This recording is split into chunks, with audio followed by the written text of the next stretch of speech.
Shikamane, tujenge nchi yetu. Hatuna nchi nyingine ya Allah, umetujalia kuwa katika nchi ya Kenya. Sisi hatuna nchi nyingine, tulinde, tupe ufanisi, tupe maendeleo, utuepushe na shari zote. Tunaomba haya kwa jina lako ya Mola, Allahumma amin. Asante. Tutaingia tu kipindi cha tuna vitu vitatu nataka kuombea. Tunataka kumwombea rais wetu, nataka kuombea county yetu, na nataka kuombea rasilimali ama resources zetu. Nitaomba wanaohusika kwa maombi, Bishop Edward Mwamburi njoo hapa mbele, Father Crispin Onundu njoo hapa mbele, na Bishop Jacinta Msharo njoo hapa mbele.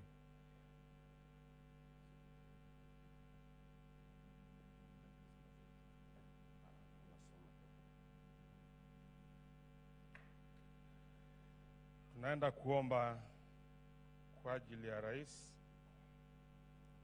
bunge letu pamoja na Senate pamoja na judiciary.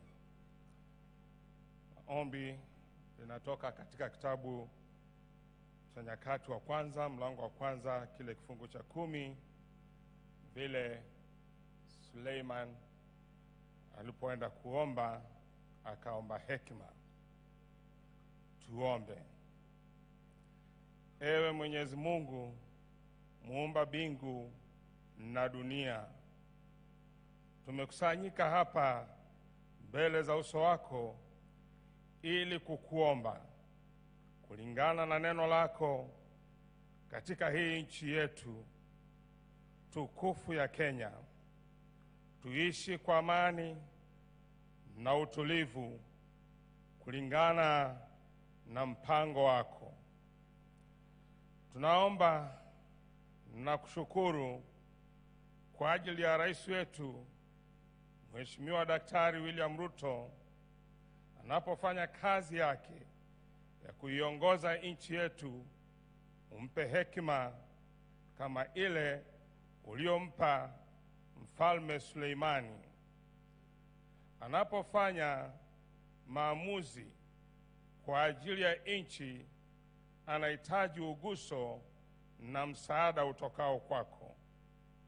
Mtie nguvu, umpe hekima kama ile ya Suleimani na maarifa, aongoze na kutenda kwa uaminifu na haki katika hali zote na katika kila jambo.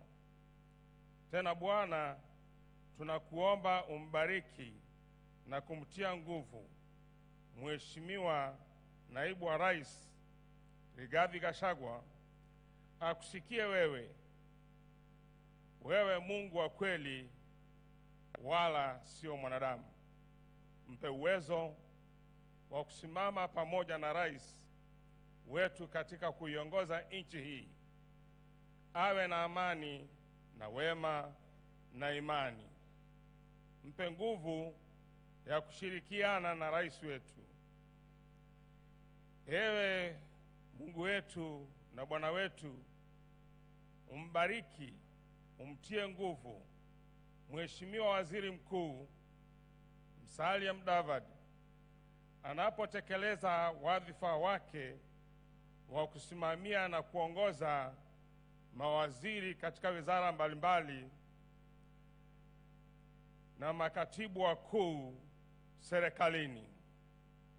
Umlinde, umpe uwezo na hekima na nguvu anaposhirikiana katika kuiongoza taifa letu wakati huu mgumu wa kiuchumi.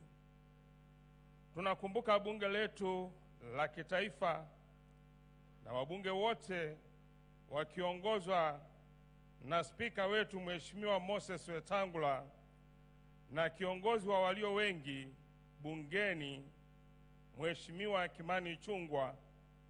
Wajaze hekima na busara. Acha baraka zako na busara ziwaongoze. Tunakumbuka Senate yetu na spika na kiongozi wa walio wengi.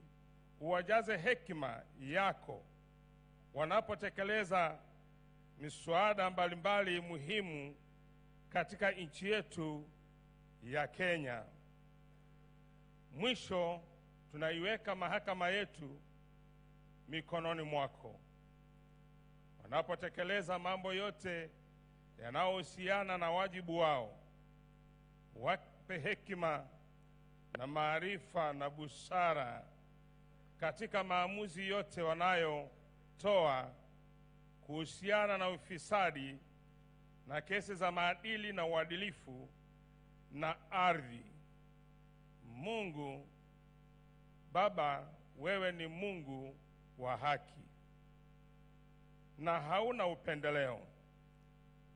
Tunaombea mfumo wa haki ya nchi hii.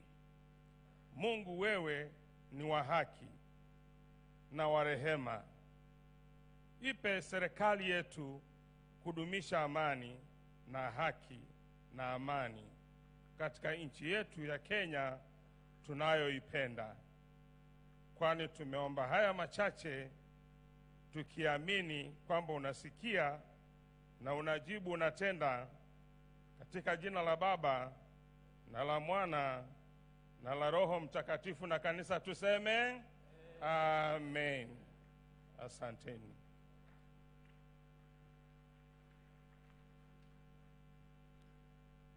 A prayer for our county of Taita Taveta, in the name of the Father, and of the Son, and of the Holy Spirit.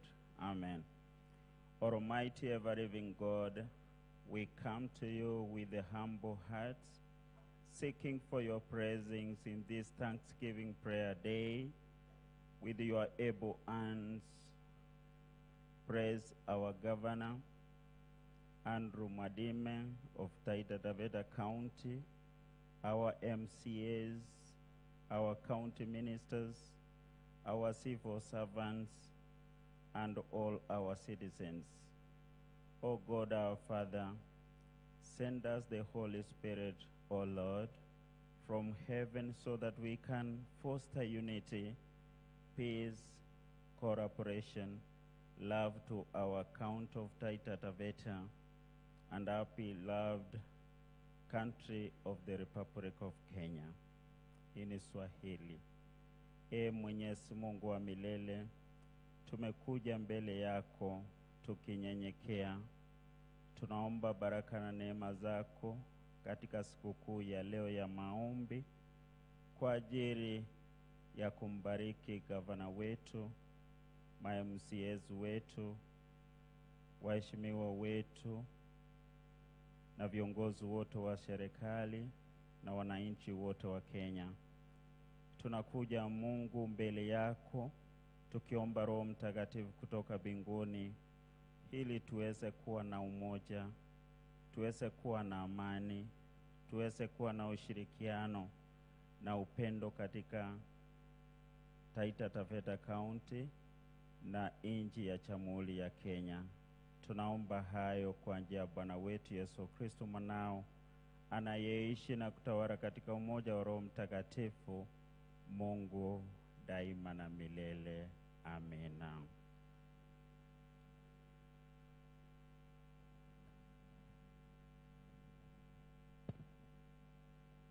Bwana Yesu asifiwe. Nimeambiwa niombe kwa ajili ya resources ama rasilimali zetu za Taita Taveta. Na tafadhali nitakuomba tuombe pamoja kwa ajili ya hizi resources. Tunajua kwamba Taita Taveta tumebarikiwa sana. Tuna rasilimali, tuna gemstones, lakini tunajua kwamba kitu ambacho tumekosa ni factory. Tutaomba kwamba Mungu akaweze kufungua njia ya kwamba tukaweze kupata factory, tukaweze kupata mashine, tunaweze kupata industry hub ambayo inaweza kutusaidia hata katika viondo vyetu ambavyo tunashona, na Mungu akaweze kutupatia wawekezaji. Ndio maana nakuomba tukaweze kuomba pamoja mpendwa, ili kwamba ukamwambie Mungu akaweze kufungua njia, ili huu uchumi ambao umeelemea sana rais wetu tukaweze kumsaidia. Sisi tulio mashinani tukipata wawekezaji, tukipata tukiweza kujiimprove kwa agriculture, tutasaidia nchi yetu ya Kenya. Ndio rais wetu ni mmoja, lakini tunajua sisi wananchi, sisi tunafaa kumsaidia ili tuachane na kulalamika, lakini tukaweze kujenga uchumi wetu. Rasilimali zetu zinahitaji uwekezaji, zinahitaji factory. We need an industrial hub. Hapa Taita Taveta utakubaliana na mimi, hatuna. It is God who gives. Brethren, let's go before the Lord. Enda mbele za Bwana. Unaweza kumwambia Bwana, wewe unayeshonda viondo, umwambie Bwana akaweze kuleta wale wazungu ambao walikuwa wanakuja nyakati za kale tukiwa wadogo, waweze kuja wakavinunue hivyo viondo katika jina la Yesu Kristo. Sisi tulio na wanyama, zile ngozi ambazo tunachuna kwa wanyama wetu, ili tukaweze kupata factory, hata tukatengeneze viatu. Sisi watu wa Taita Taveta, we are able and more than able, in the mighty name of Jesus. Father, I come before you because of my county, Taita Taveta. Thank you, Lord, for the hidden treasures that you have given to us, O Lord, according to Psalm 60. Lord, you have given Taita Taveta the hidden treasure, even the gemstones. I thank you for every perfect gift that you have bestowed, O Lord, underground in our county, O Lord, in the name of Jesus. I pray, Lord God, by the reason of the blood shed on Calvary and by the authority of Scripture, Lord God Almighty, by the victory acquired on Calvary, oh, I pray this afternoon that you may send us investors who are willing, oh Lord, to help us, oh Lord, even make progress in the things that you have given to us, my Redeemer, in the name of Jesus Christ. We are willing and more than willing kujenga taifa letu la Kenya, Bwana. Tunaondoa, Bwana, malalamiko katika midomo yetu. Tunaomba ukaweze kubariki kazi za mikono yetu, tukaweze kuzingatia na ukulima, Bwana, ili Bwana ukabariki kazi za mikono yetu katika jina la Yesu Kristo. Manyunyu ya mvua, Bwana, ambao umeachilia leo, ni ishara ya kwamba unataka kufungua Taita Taveta, oh, kwa agriculture. Unataka kutupatia mavuno Taita Taveta katika jina la Yesu Kristo. Asante Mtakatifu, maana sisi Taita Taveta tutajulikana, Bwana, kama watu, kama raia watakaosaidia kujenga uchumi wa Kenya katika jina la Yesu Kristo. Wasaidie vijana wetu, wasaidie wamama, wasaidie wababa, wasaidie wakulima, Jehova, hata wafugaji, Bwana, wa kila aina, wakaweze, Jehova, kuendeleza nchi yetu ya Kenya. Jina lako litukuzwe. Tunakuomba, Bwana, ya kwamba ukatutendee. Unapotenda, ni jina lako peke yake, Dadi, litakaloinuliwa na litakalotukuzwa. Asante, Bwana, maana umeinua uchumi wetu, umetujengea viwanda, umetusaidia, Bwana, unatutubania, Bwana, watu kutujengea viwanda, ili, Bwana, tusikae gizani, tukaweze kuendeleza kile ambacho umetubariki kwacho, kwa utukufu wa jina lako. Dadi, jina lako liinuliwe. Na kushukuru, maana jina lako ni niko, ambaye niko uko hapa, unanisikia, Bwana, na unatenda sawa sawa na mapenzi yako. Na ni katika jina la Yesu Kristo nimeomba na kuamini, na watu wa Mungu waseme amen. Amen and amen and amen. Your Excellency, thank you so much for coming. I know I'm not supposed to say this, but kindly allow me to say that God has protected you. God has protected you. Psalm 124, the Bible says, if it had not been the Lord who was on your side, the enemy, your enemy, would have swallowed you alive. Your Excellency, I want you to know, I know maybe a few people, maybe 3 ladies know, that when you are in Lumo, when we came to pray for you the last time, the enemy wanted to attack you through a cheetah, through a leopard. Najua wale ambao mlikuwa mnapanga viti, baada ya His Excellency kondoka, mulimuona cheetah chini ya viti. Isn't it? Yeah, kuna wengi ambao wanajua, watashuhudia hivyo. I think your secretary knows this. She testified to me kwamba walingangana naye. The devil had planned to attack you during your campaigns through animals. You know, in the Jewish culture, when they are not able to attack you because you are protected through prayer, they use other means. They use witchcraft. So the enemy wanted to attack you through animals, bees, and wild animals. So while you are there, what happened? An animal came. Lakini Mungu akanena na mimi. Nakumbuka Mkapesa wewe ni shahidi ya kwamba nikwambia kuna kitu Mungu ameniambia kuhusu rais. Rais atavamiwa na mnyama. Nafikiri it wasn't possible for me to shake your hands because the Lord told me, go protect him. But it wasn't possible. But while you are going, I happened to have gone through brain surgery, and I went through deep depression. So many people mistake me for madness. But I thank God because it isn't. It is the Spirit of God. When I say that I wanted to shake your hand so that you can be protected, and it was hindered, the Lord told me, no, fight for him. Then while the people were running kwa helikopta yako, Bwana kaniambia, nisimame, ninyoroshe mkono, kuelekeza hivi. Foolishly, my assistant, Mama Karisa, is the one who saw me raise my hands towards where the animal was, and not knowing which kind of an animal it was. And later I came to realize it was a cheetah, or rather a leopard. Later I was told that you are supposed to be attacked through bees, by bees. Okay, I'm not supposed to say this by now, but thanks be to God because the bees will not attack you again because I dealt with them, but for the glory of God. Sorry, I apologize because I had to pass this message. I know I am not able to see him. Shalom. I love you. God bless you. Amen. We are getting to the tail end of the service.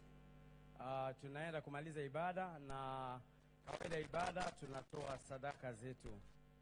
Kwa hivyo kuna ushers ambao watazunguka hapa mbele. Hizo roho za kwanza mbili zitawekwa hapa za kuweka sadaka. Na ninaomba ya kwamba wale wako nyuma kuna ushers watakuja. Kwa hivyo tunataka kuingia kipindi cha kutoa sadaka. Tutaomba ya kwamba praise and worship, alafu na pia kuna kwaya pia ilikuwa imbe wimbo.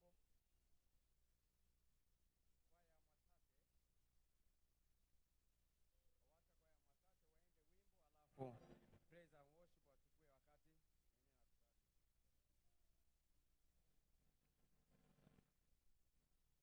praise and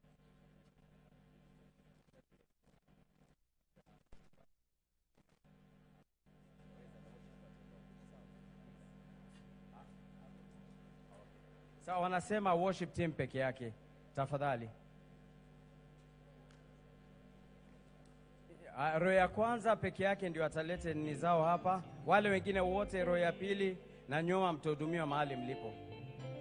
Roho ya kwanza tu peke yake, hivi sadaka zao atalete mahali hapo.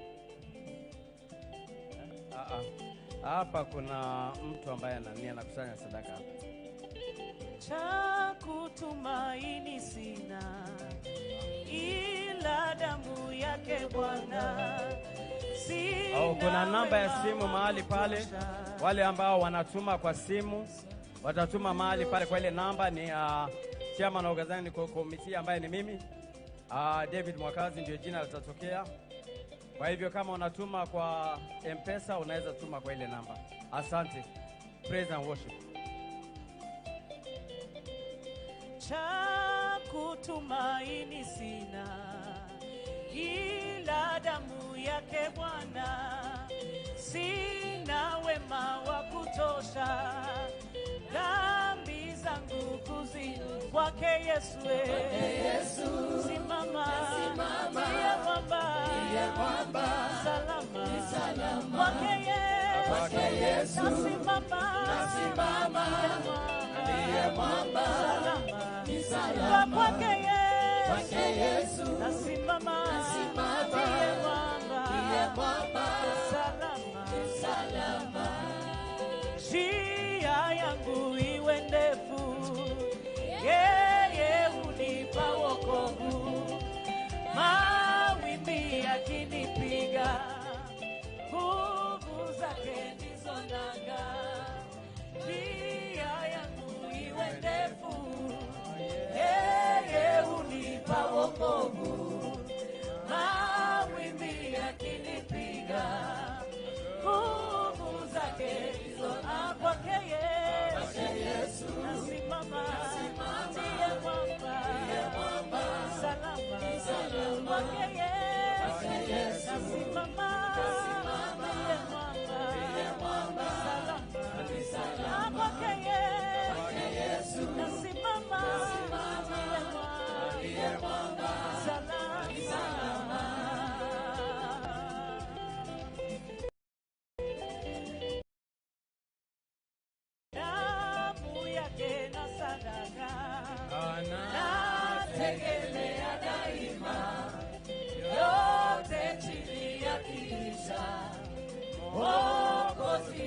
nasimama ndiye mwamba salama kwake Yesu nasimama ndiye mwamba salama.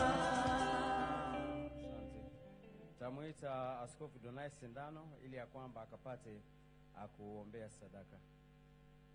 Tusimame sote kwa ajili ya kumheshimu Mungu. Hii ni dhabihu ambao ya shukurani. Tusaidie tuweke pamoja.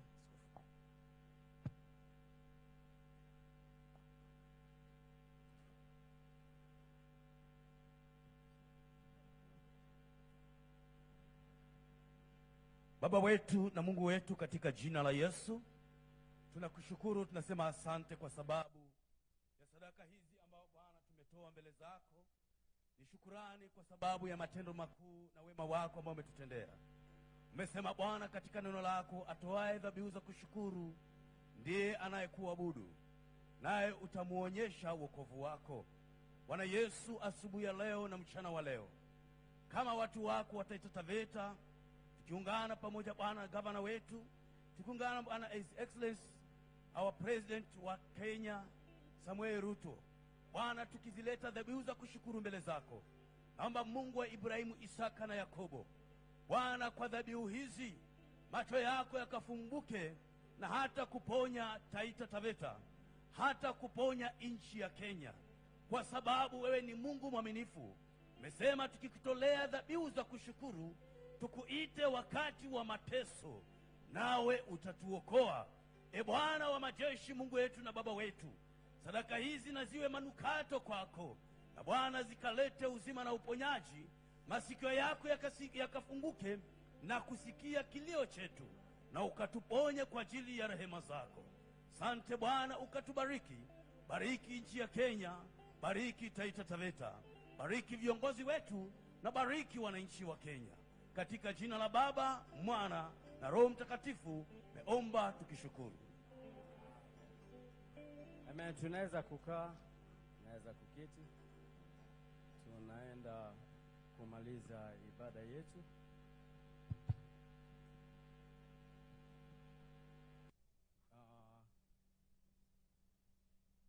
Tulikuwa na maliza ibada yetu. Kuna yule ambaye atakana kutoka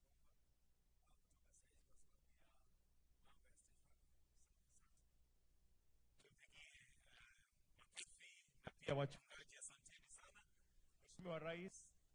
Kwa hisani yako kulikuwa na zawadi mbili ambazo kulikuwa na zawadi moja ambayo kanisa ilikuwa imetayarisha, na nitamuita basi Reverend Rose Rugendo aje mpokeze rais hiyo zawadi. Alafu pia kuna moja ambaye ni waziri mkuu ambaye pia atampokeza ili tuendelee na ibada yetu.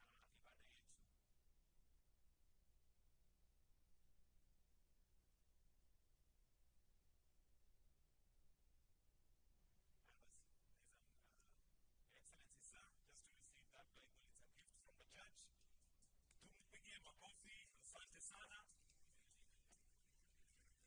Na pia kuna zawadi ya waziri mkuu ambaye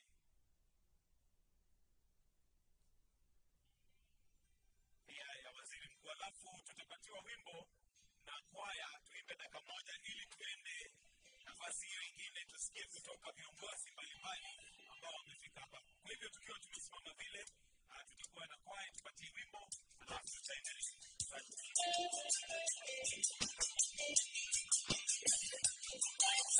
Piganaji mwenyewe napiganiwa na Baba. Piganaji mwenyewe napiganiwa na Baba. Wenzangu vitani wekatazwa, ninatetewa na Baba.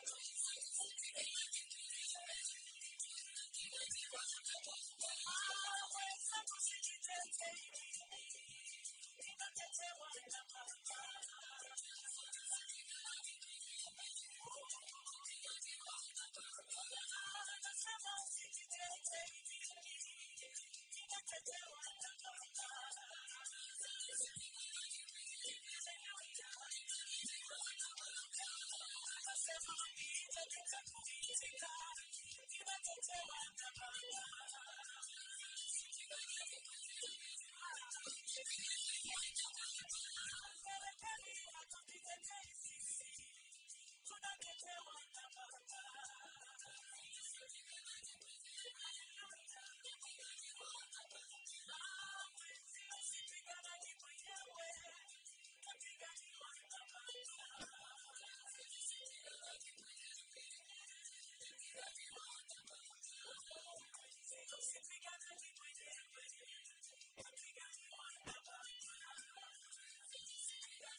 Mheshimiwa Rais, Mheshimiwa wetu Salim Mudavadi, na waheshimiwa wote ambao wamefika hapa, gavana wetu, na all protocol observed. Nawasalimia Bwana Yesu asifiwe. Hamjambo nyote. Kwa majina anaitwa Joseph Kennedy, almaarufu Anko, MCA wa Mwatate. Mheshimiwa Rais, karibu Mwatate watu. Kwa ufupi tu, Mheshimiwa Rais, naomba uniruhusu nisome speech yangu dakika 2 tu. Two things. Mheshimiwa Rais, mimi ni MCA wa Mwatate pale County Assembly. I chair lands, human rights conflicts, and also assistant chair sports and youth. Mimi nataka kusema tu mambo mawili. Katika upande wa wildlife, human wildlife conflicts, nataka nikushukuru sana Mheshimiwa Rais, kwa sababu hivi majuzi tu watu ambao wameathirika na mambo na wanyama wameweza kupokea pesa zao na wataanza kulipwa hivi karibuni. Mheshimiwa Rais, nataka nikushukuru tena sana kwa ajili umefika hapa. Najua baraka zimefika pamoja na wewe, kwa sababu kwa muda mrefu hatujapata mvua, lakini niko na imani kwamba wewe ni Mungu amekuchagua, na ndio maana mvua imenyesha leo. Mheshimiwa Rais, kwa ajili ya vijana wetu ambao wako hapa, 2017 wakati ulikuwa na campaign, tulikuwa pale Junction, na ningependa kukumbusha tu, ulisema ya kwamba EPZ itajengwa hapa Mwatate. Naomba tafadhali kwa niaba ya vijana wetu hilo litokee. Mheshimiwa Rais, napenda kusema ya kwamba 2017 wakati tulikuwa pale Junction, ulisema ya kwamba Mzima Spring 2 itakuja upande huu. Tafadhali Mheshimiwa Rais, naomba hilo litokee. Kwa niaba ya vijana wangu wa bodaboda pamoja na wamama mboga, wamenituma, wameniambia kwamba kwa sababu leo umekuja kwa Thanksgiving prayer, basi pia leo pia nao washukuru ili waweze kuendelea na biashara zao, kwa sababu tunataka tusukume ajenda yako ya pesa mfukoni. Mheshimiwa Rais, kwa kumalizia, Mheshimiwa Rais, Bwana Yesu asifiwe. Bwana Yesu asifiwe. Bwana Yesu asifiwe sana. Mheshimiwa Rais, karibu Taita, karibu Mwatate Ward. Hiki ni kiwanja ambayo tumekalia hapa. Ukiangalia pale kuna vumbi nyingi sana.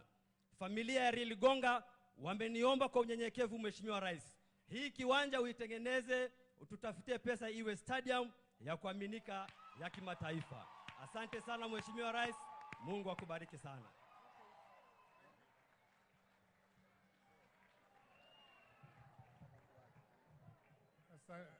Asante sana.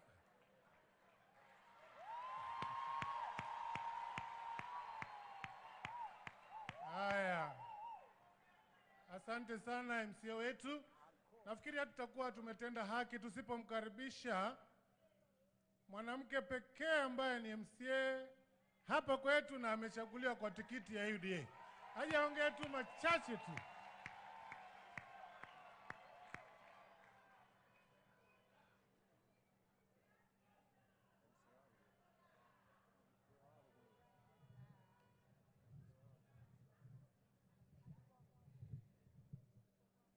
Asante sana Your Excellency Daktari William Samoei Ruto, Rais wetu wa Jamhuri ya Kenya, pamoja na wale wote umeambatana nao. Kwa majina naitwa Dorcas Mlugu aka Dan Koda. Mheshimiwa Rais, kwa neema ya Mwenyezi Mungu nimekuwa mwanamke wa kipekee aliyechaguliwa katika kaunti ya Taita Taveta kupitia kwa chama cha UDA. Asante sana kwa kutenga muda wako kuungana nasi katika ibada hii maarufu katika kaunti yetu ya Taita Taveta. We don't take it for granted. Na ninataka nikupongeze kwa sababu sijawahi pata nafasi ya kukupongeza mbele ya umma, jinsi ambavyo ulikuwa unahangaishwa Your Excellency Hata mimi nilipepetwa sawa sawa. Lakini Mungu ni mwaminifu. Leo ninasimama hapa kama mtu wako wa mkono katika kaunti hii ya Taita Taveta. Na juzi nilikuwa naambia wenzangu pale bungeni, mnajua hata vile His Excellency Rigiji anatoa list kwa mfuko akiangalia, hata mimi niko hapo kidogo. Lakini mtusamee. Your Excellency, I want to thank you because you have been a man of your word. Umekuja Taita kutoa shukrani zako, na sisi tunataka tukuhakikishie kwamba kama bunge letu la kaunti ya Taita Taveta hatufanyi kazi kivyama, tunafanya kazi pamoja ili tuweze kukusupport. Tukifika kwa gate yetu ya assembly, hatuangalii umetoka chama gani, lakini tunaangalia tunataka kwenda wapi in the next 5 years or in the next 4 years. So Your Excellency, feel at home when you see us. Hata kama kidogo tuliteleza, lakini tunajua katika uchaguzi ujao tutaenda na wewe sako kwa bako. Kama vile mwenzangu alivyotangulia kusema, Your Excellency, niko hapa kuripoti rasmi kwamba Taita Taveta University is rightfully seated in my ward in Ronge.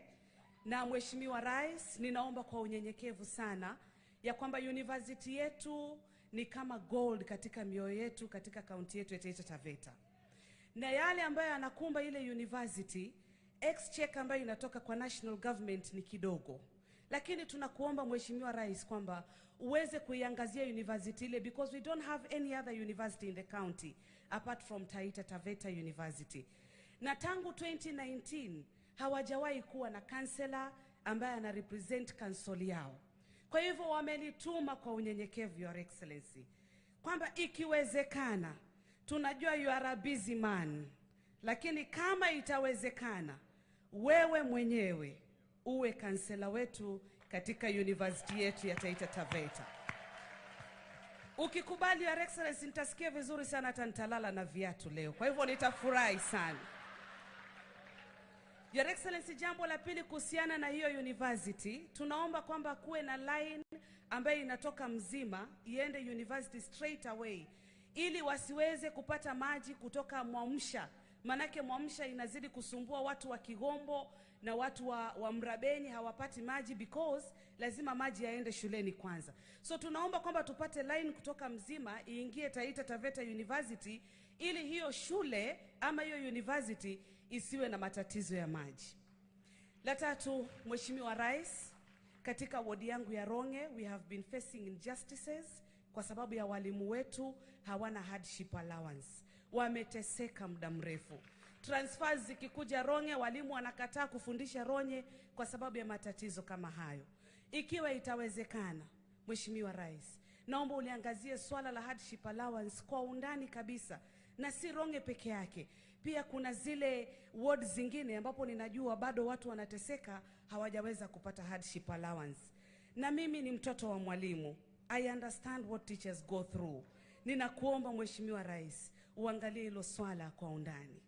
La tatu na la mwisho, barabara ya Mtomogodi, barabara ya Mbale, Mgange, kushuka mpaka Bura, hapo Mtomogodi ni kwangu. Mheshimiwa Rais, barabara hiyo imefanyika only 30%. Na 2017 tulisema kwamba ulikuwa umeahidi kwamba utahakikisha hiyo barabara imeweza kukamilika.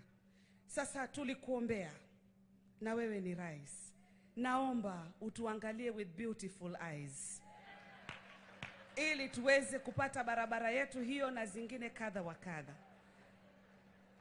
Your Excellency, lastly, nataka nikupatie kifungu cha Biblia. Ni kweli tumeona watu wakikuhangaisha, wende ikawa unakosa amani, lakini kile hawajui ni kwamba yule aliye ndani yako ni mkubwa kuliko vile tunavyokuona. Ninakuombea Mungu akupe hekima, my party leader, ya kwamba uweze kutuongoza vizuri, na nina imani utatuongoza vizuri, and I want to wish you the very best. Na ikiwezekana hata leo usurudi, tunafurahia kukaa na wewe hapa, na asante sana kwa kuweza kushiriki nasi, na pia tena asante sana kwa kutupatia board members and chairpersons. Asante kwa kutupatia PS Shedrack Mwadime anatoka Ronge Ward. Thank you. asante sana kwa kutupatia Mama Haika kuwa katika yale mazungumzo ya kuweza kuhakikisha wale wasufuria wabebi sufuria. Thank you and God bless you.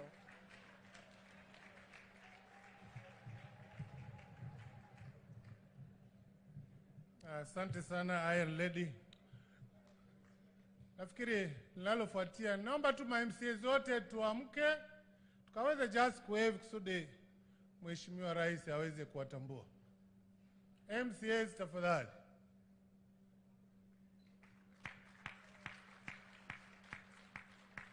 Nafikiri miongoni mwetu tuko na speaker.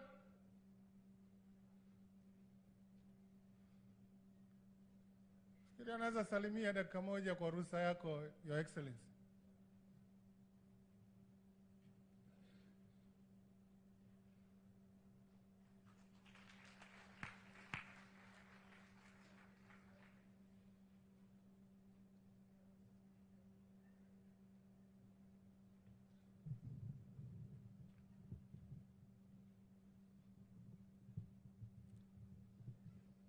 Bwana Yesu asifiwe.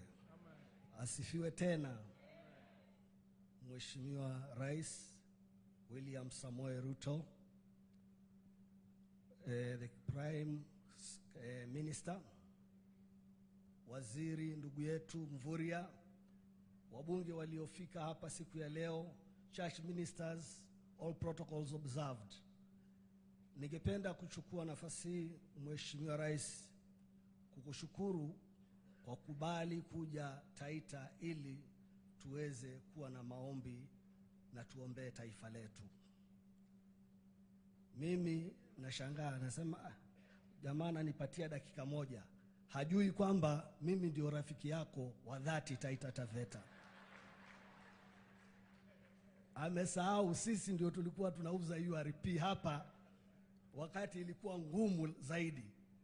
Mheshimiwa, ninashukuru kwa sababu nikisimama hapa kama sio wewe pengine singeingia siasa. Nakumbuka ukinipigia simu nikiwa DC Kakamega ukiniambia waachana na hiyo kazi, nikamwambia Mheshimiwa, hii mambo ni ngumu. Akaniambia njoo tutasimama na wewe. Kwa hivyo mimi nakushukuru, na ulikuwa na ndoto ya kuwa rais na imefika. Tunashukuru Mungu kwa sababu wachungaji wamesema no weapon fashioned against you shall prosper in Jesus name. Mimi najua viongozi wa Taita Taveta wataongea mambo ya Taita Taveta. Utaniruhusu tu niongee juu ya magatuzi. Your Excellency, tunakushukuru kwa sababu kuna wakati tulikosa pesa karibu miezi mitatu. Lakini ulipoongea sijui pesa ilitoka wapi. Pesa ya miezi mitatu iliingia kwa akaunti zetu. Tunakushukuru.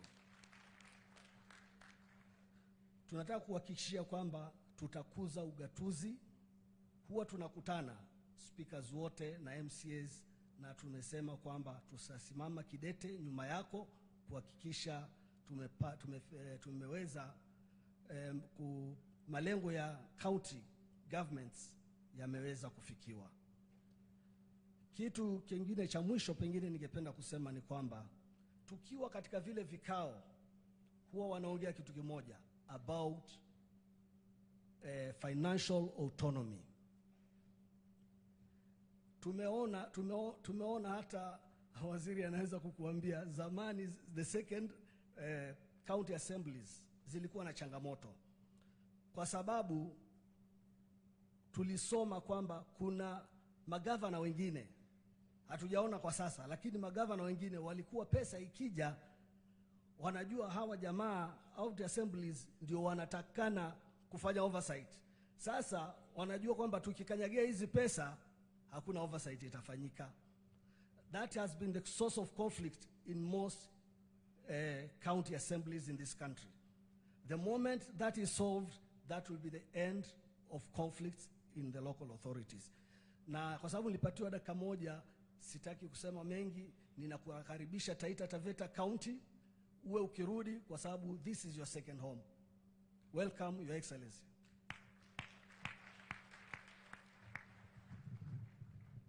Asante sana Mheshimiwa Speaker.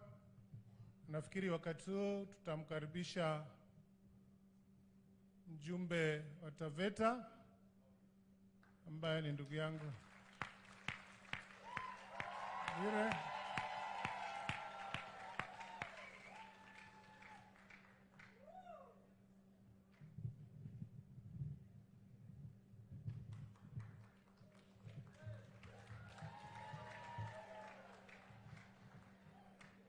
Your Excellency, the President, Prime Cabinet Secretary, our brother Musalia, Cabinet Secretary, our brother Mvuria, the Governor of the County Government of Taita Taveta, members of National Assembly led by our elder brother, ndugu yangu Kimani Ichung'wah, viongozi wote waliokuwa hapa, wananchi wa Taita na Taveta, Bwana Yesu asifiwe. Mungu ni mwema na kila wakati.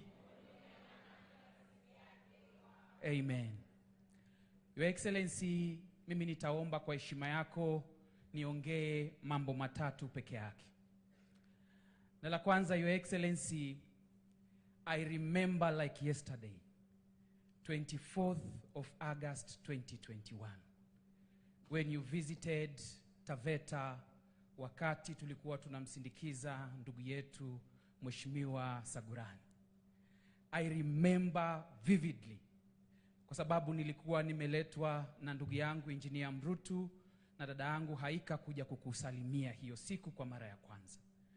I remember vividly the kind of humiliation you went through on that particular day. It was bad. Na mpaka hiyo siku leo nimeenda kukupokea pale kwa uwanja wa ndege, nikakumbuka maneno ya Petero aliwaambia wafuasi wa Yesu wakati Yesu aliondoka, kwa kitabu cha Mitendo ya Mitume mlango wa 10 mstari wa 34 na 35, kwamba ameangalia toka huo wakati akaamini kwamba Mwenyezi Mungu hana upendeleo. God is not a respecter of persons. Lakini kwa wote katika nchi, yule ambaye anamcha na kumuogopa, huyo Mwenyezi Mungu anamkumbuka. Your Excellency, wewe ni ushuhuda kamili ya yale Mungu ambaye anaweza fanya katika maisha yetu. Na mimi ninakuomba na naendelea kukuombea, Your Excellency, yule Mungu ambaye ulitembea naye wakati huo, that presence of God, do not allow it to depart from you. Because I know for sure, Mungu wako na mipango mizuri na wewe, na zile changamoto zote ambazo tunazipitia kama taifa, Mungu atakutumia wewe kujitukuza katika watu wa Kenya, wa jamhuri yetu ya Kenya. Secondly, Your Excellency, I like consulting so much, and I spent so much time with my elder brother, Engineer Ruto. And we have sat down and made a deliberate and conscious decision. Na tukawa tukiongea, akaniambia, Mheshimiwa Bwire, miaka 5 ikiisha, watu wa Taveta hawatakukumbuka kwa maandamano mangapi ambayo umefanya. Hawatakukumbuka kwa kelele ngapi ambazo umefanya. Lakini watakukumbuka kwa barabara ambazo umetengenezewa, hospitali ambazo umetengenezewa, na shida za watu wa Taveta ambazo umezitatua. And we made a conscious decision, and I want to tell you, Your Excellency, from today, hautasikia kelele yoyote Taveta.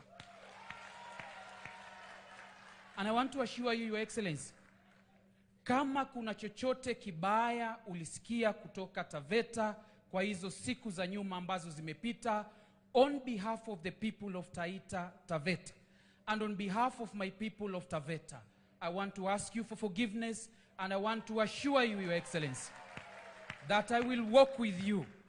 And I want to tell you this, Your Excellency, unajua wakati mimi na wengine ukweli kabisa tulipiga no kwa finance bill, kweli kabisa. And when we stepped out, huyu ndugu yangu Kimani Ichung'wah alituita mimi na Mwashako, akatueleza, Bwire, we have walked this far, na tumefika mahali tumefika kwa sababu sometimes we have to make very unpopular decision for the best of our people. Na toka hiyo siku, hata ukimuuliza Mheshimiwa Rais, Mimi napendaga tu kukaa karibu na yeye, niwe mtu wa mkono, akiniambia nitafutie kalamu nampatia. Na mimi nakuomba Mheshimiwa Kimani Ichung'wah, tafadhali. Mimi unajua hapa kwa Mheshimiwa Rais kufika ni ngumu. Lakini kwako naomba uniweke karibu, nikubebee vitabu nini, ili watu wangu wa Taveta wafurahi. Number 3, Your Excellency, I want to plead with you before this altar, in the name of God, in the name of our Lord Jesus. Mheshimiwa Rais, mimi niko na shida nyingi sana. Mheshimiwa Rais, shida yangu ya kwanza, na mimi naomba uwe baraka kwangu, ili niwe na uso mbele ya watu wa Taveta. Ninaomba Mheshimiwa, nikumbuke kwa barabara ya Taveta Njukini kwenda mpaka Ilasiti. Your Excellency, la pili na la muhimu, najua viongozi wa Taita wakija hapa wataongea kuhusu Mzima tu. Your Excellency, my village, and you know, me and you come from the same place. My village, kijiji yangu kabisa, tunakunywa maji ya ziwa la Jipe. There is no a single tap in the whole from Mata kwenda huko. Na hata hizi zenye ziko kidogo kutoka Mata, zote zimekauka. Your Excellency, tunaomba, wakati unakumbuka Mzima tu, there is a program that was called Njoro Bulk Water. Njoro kubwa bulk water. Tunakuomba Mheshimiwa Rais, ikumbuke hiyo. Alafu yale mengine Mheshimiwa Rais, tumeongea na gavana, tukaandika memorandum kidogo, including ya shida ya mashamba ya watu wetu, ambayo tunajaribu, kuna mambo kidogo tumesema tutapendekeza, na tumeomba kupitia yeye tukuje kuona. Very last ni kwa watu wa Taita na Taveta. Mordekai alimwambia Esther, haujui kwa nini Mungu amemkuweka mahali hapa kwa wakati huu.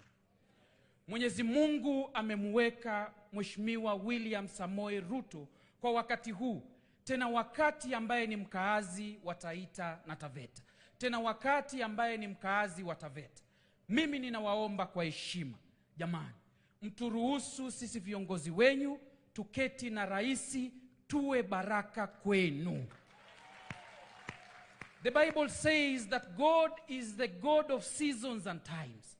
We have been wherever we were for much too long. Tunaomba sasa mkubali, sisi viongozi wenyu tuwapange, tuwaonyeshe njia ya kwenda, na mimi ninaamini tukiongozwa na kaka yetu mkubwa hapa, Mungu ataenda kujitukuza Taita na Taveta. Yale yote ambayo tumesema hapa yatafanikiwa. Jamani, Mwenyezi Mungu awabariki sana, awatendee mema na awabariki katika kila jambo.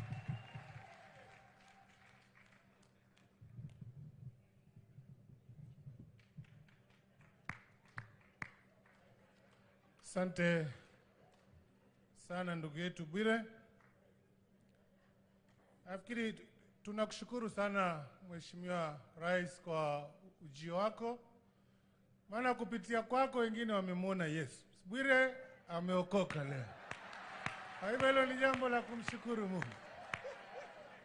Ana alikuwa anasoma chuo cha Biblia akaachia katikati, na sasa unaona amerudi na ashamjua Yesu.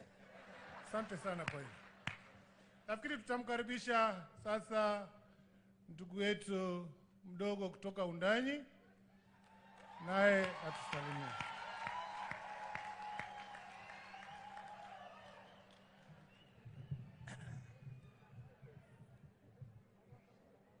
Asante Mheshimiwa Shake. Kwa heshima ya rais wetu Daktari William Ruto, waziri mkuu ndugu yetu Musalia Mudavadi, waziri ndugu yetu Mvurya, wabunge wenzangu, all protocols observed, mimi leo nina furaha tele. Furaha yangu kubwa kwanza ni kuona rais kwa mara ya kwanza tangu achaguliwe kuwa rais wa nchi yetu tukufu amekanyaga Taita Taveta. Rais, unajua rais tulimzoea wengine wetu. Tamu iliyopita alikuwa mara kwa mara anakuja Taita Taveta. Tumetembea naye pwani nzima. Lakini alikuwa anakuja kama naibu wa rais. Lakini leo amekanyaga ardhi yetu kama rais wa nchi yetu tukufu ya Kenya. Rais, you're most welcome. Lakini la pili ambalo nafurahia rais, umekuja ndani ya Taita Taveta, lakini wewe ni mwenyeji. Sasa hilo pia linanipa amani Kwa kuwa rais amekuja nyumbani, rais karibu kwako. Alafu lingine linalolipa moyo sana, maaskofu wetu wamekaa hapa mbele. Leo siku kubwa ya kumshukuru Mungu. Tunamshukuru Mungu kwa umbali rais Mungu amekufikisha. Tunashukuru Mungu kwa umbali amefikisha Taita Taveta na Kenya kwa ujumla. Mimi sitasema mengi, lakini rais ukikumbuka nikumbuke jambo moja. Naona kama ni la muhimu. Mimi mbunge wa Undani, mara ya kwanza kupanda chopa, nilipanda chopa tukiwa moja na Rais William Ruto. Na tukupanda chopa kwenda starehe, tulipanda chopa tukienda kazi. Mheshimiwa Rais, unakumbuka ulikuja kwangu Undani, ukachanga pesa milioni 15 kule P.A.G. Tukaenda kijiji mpaka ndege ilikuwa inashindwa kutua. Uwanja ulikuwa wa maporomoko namna hii. Tukashuka mahali kunaitwa Mlechi Primary. Ukaanzisha mradi wa last mile. Na watu leo karibu 2,000 wako na stima. Nikushukuru sana rais. Maaskofu, jambo moja naomba kwenu. Nchi ya Israeli ni ndogo sana. Lakini in this world, Israel is the biggest influencer wa mambo mengi duniani. Ombi langu kwa maaskofu na kwa Mwenyezi Mungu, Taita Taveta na uchache wetu, Taita Taveta na jimbo likiwa ndogo, wacha mbele ya macho ya Mwenyezi Mungu tuwe na ushawishi kama nchi ya Israeli ndani ya Kenya yetu. Inawezekana. His Excellency, Taita Taveta ndio tuko wachache, lakini I want to believe today in front of all these bishops that tunaweza muomba Mwenyezi Mungu ikawa kwamba nchi yetu ya Kenya mambo hayatafanyika kama Wataita na Wataveta hawako ndani. Iwe kwamba kwenda mbele maendeleo ya nchi Mtaita na Mtaveta awe ndani. Maaskofu muombe hilo. Anajua you have a special heart for Taita people and Taveta people, and that's why you're one of us. Yale mambo tutasema leo na mengi unayajua. Mheshimiwa Rais, ile barabara ndefu zaidi unayojua, siku moja ulitaja tukiwa St. Barnabas kanisani pale NCK na watu wote wakadua. Ulitaja Mto Mogodi, ukataja Msau, ukasema Mbale, ukasema Undanyi, ukasema Veruga, ukataja Mugange na ukasema inatokea Bura. You know even that loop. Mheshimiwa Rais, nikushukuru kwa sababu contractor amerudi. Contractor alikuwa amesimama. Leo najua uje wako hapa ni kumwambia yule contractor he should never stop work again. Mheshimiwa Ichungwa akiwa chairman wangu wa budget tamu iliyopita, alileta timu ya bunge budget committee kufanya public participation kule Undani. Ndio manake ile barabara ikazaliwa. Siku hiyo ndio wananchi waliomba hiyo barabara kwa kilio. Na Mheshimiwa Ichungwa akasema kama imeombwa tutaweka. Na wewe ukiwa naibu wa rais ukasema this road ya watu wa Taita na Taveta iwekwe. Manake Undani, Mheshimiwa Rais, iko na only 2 kilometers of tarmac. It's the only constituency in Kenya. I think there are only 3 constituencies in this country that have no tarmac road. We have only 2 kilometers. The moment that road is done, it will cover 20 kilometers in Mwatate constituency and 34 kilometers in Undani constituency. We ask you, hiyo barabara iendelee na isiwahi simama. Nimalize kwa kusema tu jambo lingine ndogo. Savo East na Savo West. Mheshimiwa, Savo East na Savo West, it is 22,000 kilometers square. Mbuga zote za wanyama Kenya ni only 44,000 kilometers square. Kumaanisha nusu ya mbuga zote nchini ni Savo East na Savo West. So ombi letu ni kuwa tupate ushuru ama revenue kidogo kutoka pale. Tukipata ushuru ama revenue kutoka Savo, Mheshimiwa Rais, Taita Taveta will transform. Alafu lingine ndogo, vijana wanasema wakati tunaajiriwa kazi. Leo hii I think is only parastatal ama shirika corporation in Kenya ambayo ukiangalia ukubwa wa hiyo ni 50% of KWS. But when it come to employment, Mheshimiwa Rais, asilimia chini ya 7. Tunaomba tu hiyo asilimia ufanye, inatoka executive order Rais, iende juu. When KWS is recruiting rangers na wakubwa mpaka kwenda juu, Taita Taveta should be given an affirmative special allocation. Nikitoka hapa bila kutaja walimu, Mheshimiwa Rais, hawatafurahia. Tamu iliyopita, Mheshimiwa Rais, kamati ya bunge ikiongozwa na Mheshimiwa Meli, na tunakushukuru kwa sababu ulimrudisha kama chairman wa kamati. Kamati ya bunge, wabunge 14 walikuja Taita Taveta, wakatembea kuangazia kwa nini sehemu kadha za Taita Taveta hazijapewa hardship allowance. Walimu hawa waliwazungusha kutoka Ronge, imetajwa hapa na dadangu, tukawapeleka Kishushe, tukawapeleka Taveta, tukazunguka. Mheshimiwa Rais, in Mwatate constituency, we have about 80 schools. Only 20 schools in Mwatate constituency hazipati hardship. Only 20 za Ronge zone ama Ronge ward. Alafu Undanyi nzima na changamoto zote zile ziko na za wanyama wa pori, za nini, mvua hainyeshi kule Kishushe, Undanyi nzima haina hardship. Na Taveta haina hardship. Tunakuomba Mheshimiwa Rais, sababu walimu wetu ni wachache, ukiweka ile mahesabu ya budget, Ichungu anayajua vizuri, si pesa nyingi. Tuwapatie hardship allowance, so at least we balance the county. Voi wako na hardship, tunashukuru. Mwatate wadi 4 ziko na hardship, tunashukuru. This is something that I know you can be able to do it. Watu wangu wa Taita Taveta, nimalize kwa kusema hivi. Kile tumekubaliana na wenzangu wa bunge, sisi hapa Taita Taveta hatutafanya maandamano. Hilo nataka kulisema. Kama mbunge, Mheshimiwa Rais, apparently I may be young, but I'm the oldest member of parliament kwa hawa wanne.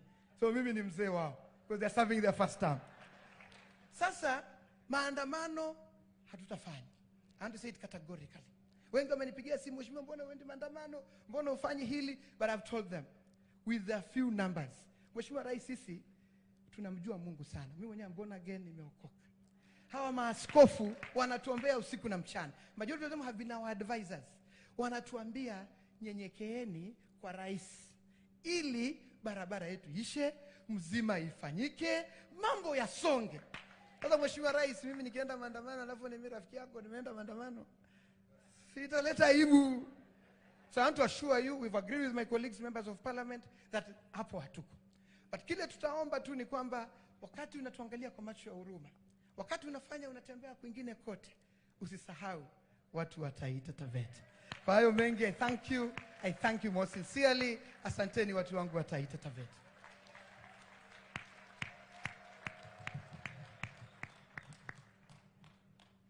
Asante sana ndugu wetu Mashako. Na nataka kushukuru tu Mheshimiwa Rais kwa ajili ya ule umoja ambao tumeamua kuwa nao sisi viongozi wa Taita Taveta. Kwa hivyo jambo lote ambalo tutakalokubaliana nalo, tunakubaliana nalo sote. Kwa hivyo vile tulikataa mambo ya maandamano kwa kaunti yetu, ni hivyo na haitaweza kufanyika. Maana sisi cha kwanza ni watu wachache. Cha pili, hakuna kitu kinatusaidia kutokana na maandamano. Hakuna chakula hapo. Kwa hivyo hilo tunakuhakikishia kwamba hatutaweza kufanya maandamano. Na nashukuru ndugu yetu Bwire kwamba amesema kwamba hivi ni mpango sasa. Mimi niko kwa chama ya Jubilee, tumekubaliana na serikali tutaendelea kushirikiana nayo, na umesikia ndugu yetu amesema kwamba tunaelekea hapo. Kwa hivyo tungoje sote wanataita hapo. Nafikiri mwisho kabisa nitamkaribisha ndugu yetu Chome, ndo mzee wetu huyu. Engineer Chome.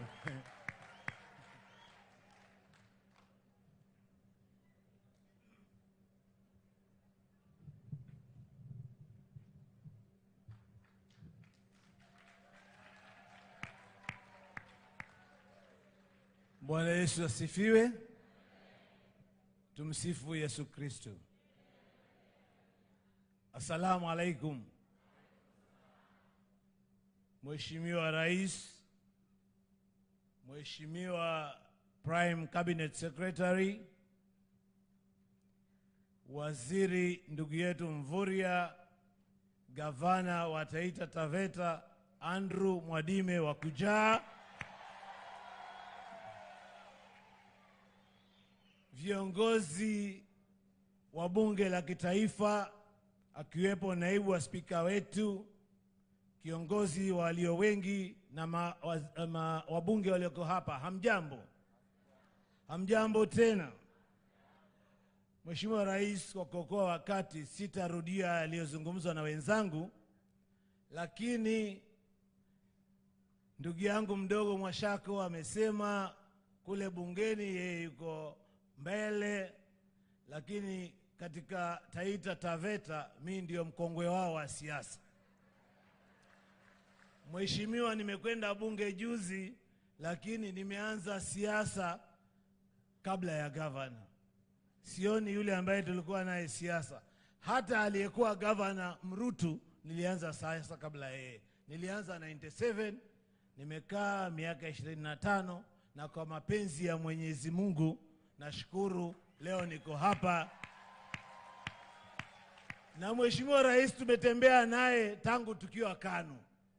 Tukaja huko na leo nashukuru yeye na mwadresi kwa mara ya kwanza, yeye kama rais na mimi kama mbunge. Yale maombi yanayozungumzwa yaliyokuwa Lumo, na Lumo tulikutana mara 2, mimi nilikuwepo, na leo nashukuru kwa Mheshimiwa Rais uliahidi na umetimiza na umekuja kutoka kwa ibada ya shukrani. Mimi ningependa kusema pale Voi tuna CIT, Coast Institute of Technology.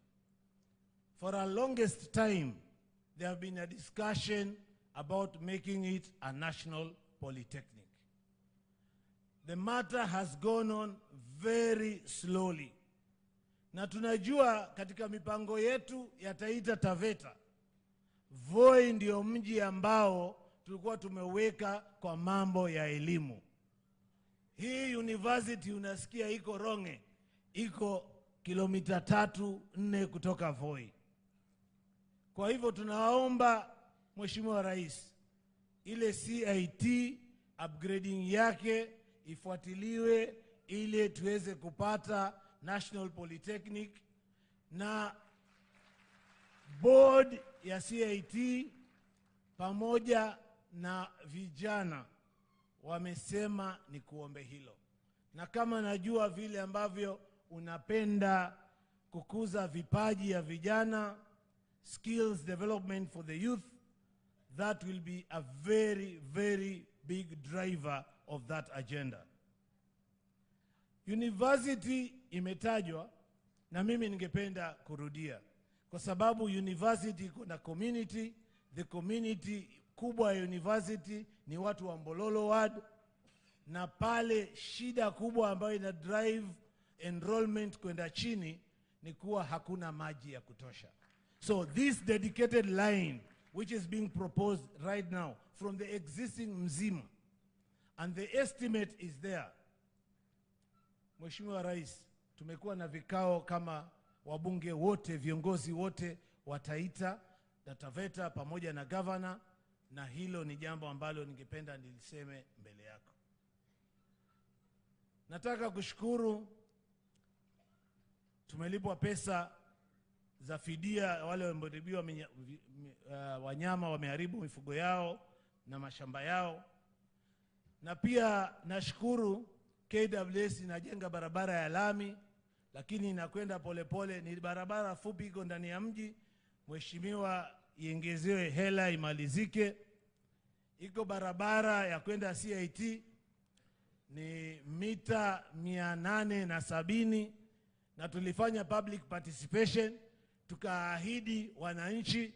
Contractor alipojenga mita 630 anasema pesa imekwisha, na hii ni jambo ambalo tumesema kwa kura, na hii sasa tunalisema mbele yako ili labda inaweza kufunguka. Namalizia, Mheshimiwa Rais, ulipokuja Buhuta kule Kasigau na ulipokuja Sagala kule juu mlimani na pale chini Kajire, Mheshimiwa Rais uliweka ahadi kwa zile barabara ya Maungu na Rukanga utaiangalia, na ile ya kutoka Voi kwenda Sagala utaiangalia. Sasa Mheshimiwa, mimi nilivyoona umeweka na nikiangalia mahesabu, mimi nikajua huyu muungwana atakuwa rais. Sasa na mimi nikipita nyuma naweka ahadi hiyo hiyo. Ukienda ukitimiza hiyo ahadi Mheshimiwa, na mimi utakuwa umenitimizia ahadi. Lakini kikubwa, wananchi wanaotaabika kwa barabara hizo mbili ambazo chakula kingi cha nyika ya Voi kinatoka sehemu hiyo, utakuwa umewasaidia.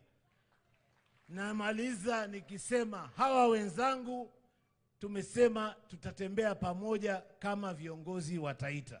Hatutafanya hiyo tu ndani ya kaunti kama vile mmekuwa mkituona, tutafanya pia hivyo kitaifa. Kwa hivyo hatutafanya maandamano ya kupingana na serikali. Tutashirikiana na serikali ili watu wetu iwe rahisi kwao kupata matunda ya serikali. Mgao wa county na mgao wa CDF bila direct injection from the national government haitapeleka maendeleo yetu mbele kwa haraka. Mnaungana na mimi? Hebu tuone mikono. Tumeona mikono eh? Sawa. Basi asanteni sana. Mkiona tunatembea, jueni ni kazi tunawafanyia, na tutafanya hiyo kazi mchana. Mungu awabariki.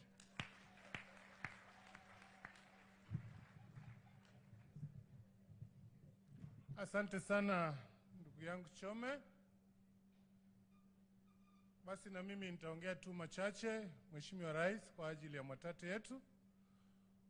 Kwanza nikikushukuru kwa ajili ya kuja ili tukaweze kushukuru pamoja kwa ajili ya yale makuu ambayo Mungu amekutendea.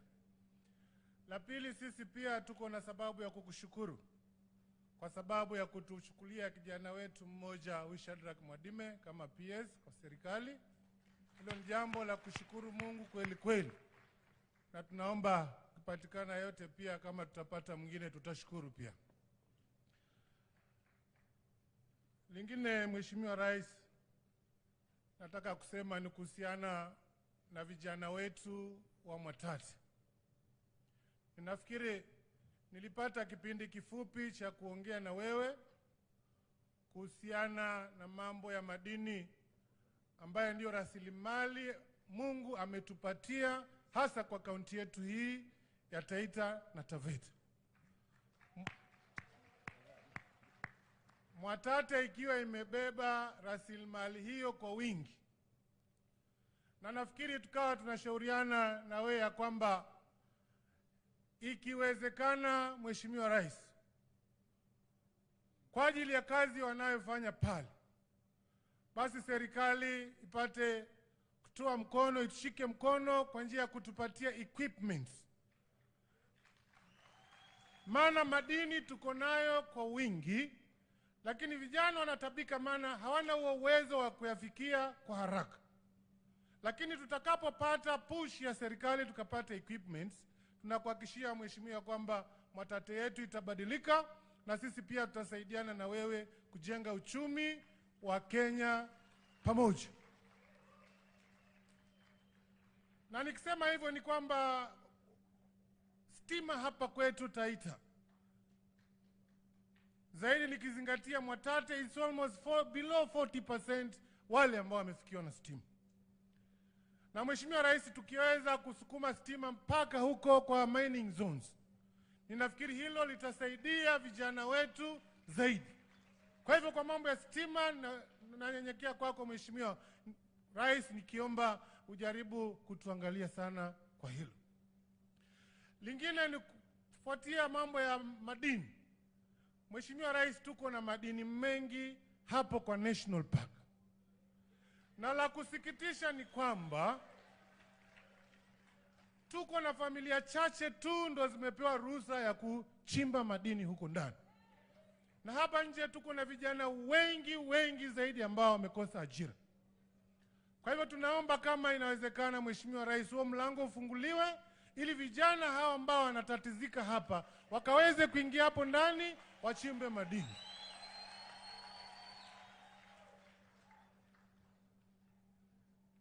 Lingine, Mheshimiwa Rais,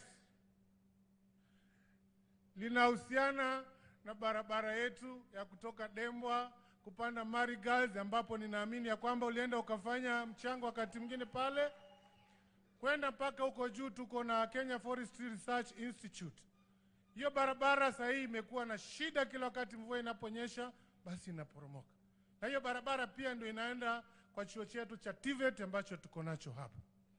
Kwa hivyo ni ombi langu Mheshimiwa Rais ya kwamba kwa hekima yako tafadhali ikiwezekana ututengenezee hiyo barabara.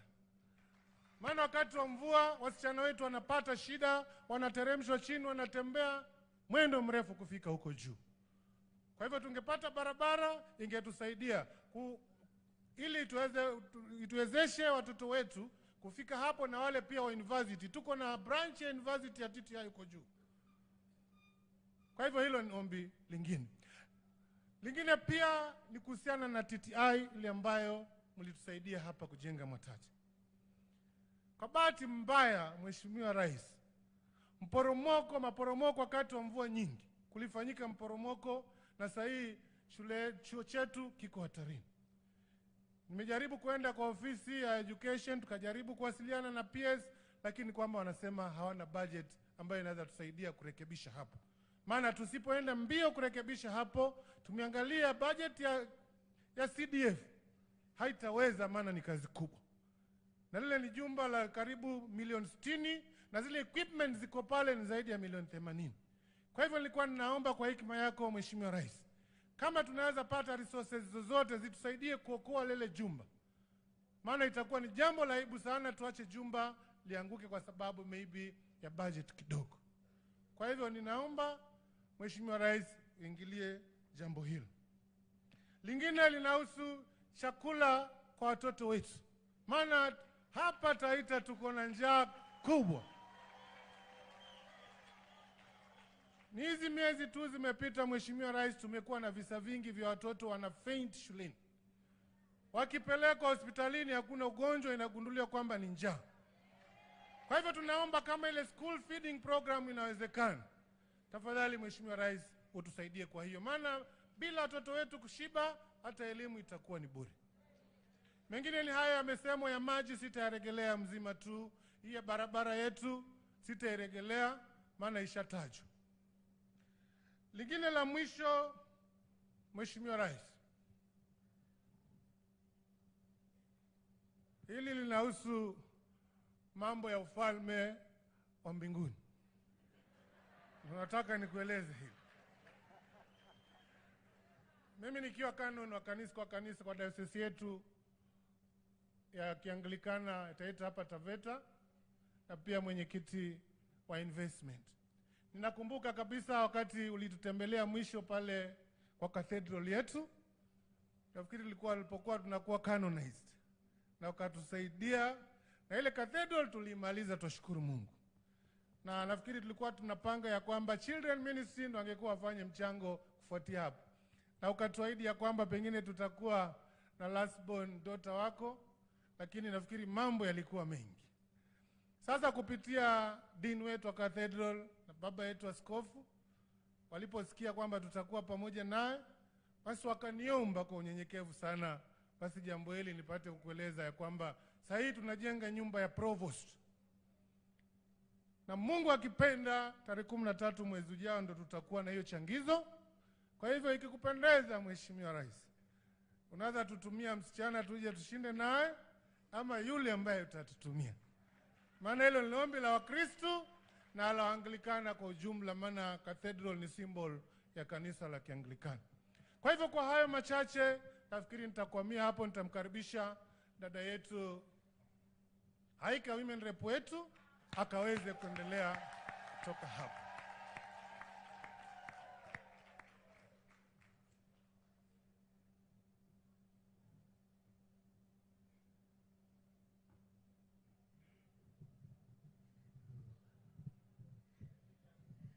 Asanteni sana. Bwana Yesu asifiwe. Mheshimiwa Rais, Mheshimiwa Gavana wetu wa Taita Taveta, viongozi wote waliofika hapa wa kitaifa na hata viongozi wa dini. Mungu yu mwema na kila wakati, na hiyo ndiyo asili yake. Wow. Asante sana. Na mimi nina furaha sana, moyo wangu umejaa shukurani siku ya leo kwa kuwa tukiwa hapa sote pamoja. Na washukuru nyote kwa kuja, na washukuru sana kanisa kwa kutuongoza vizuri, na washukuru hata kwaya kwa kutuimbia vizuri. Kabla sijaenda sana, nataka kuwakaribisha viongozi wengine ambao wako hapa madada zangu kutoka kule bungeni wametembea kaunti ya Taita Taveta. Na nitatangulia kumuita mheshimiwa ambaye ni mama kaunti wa kutoka kule Nyeri. Huyu anaitwa mama kaunti Rahab Mukami. Katika wamama wote 47, yeye ndo mama aliyechaguliwa kwa kura nyingi zaidi. Na tena mama Mukami ndiye mama kaunti wa deputy president wetu Rigathi Gachagua. Karibu Mukami. Asante sana mheshimiwa. Kanisa, Mungu asifiwe. Tumsifu Yesu Kristo. Mheshimiwa Rais, Prime Minister, CS, all protocols observed. Kwa majina naitwa Mukami, maendeleo mashinani, mama kaunti wa Nyeri. Ya kwanza nataka kushukuru kanisa, asante sana, mmetuhubiria sana. Ati kama hunitaki usinitusi. Ile kitu nataka kusema, watu wa Taita Taveta, mko na wamama wagufu.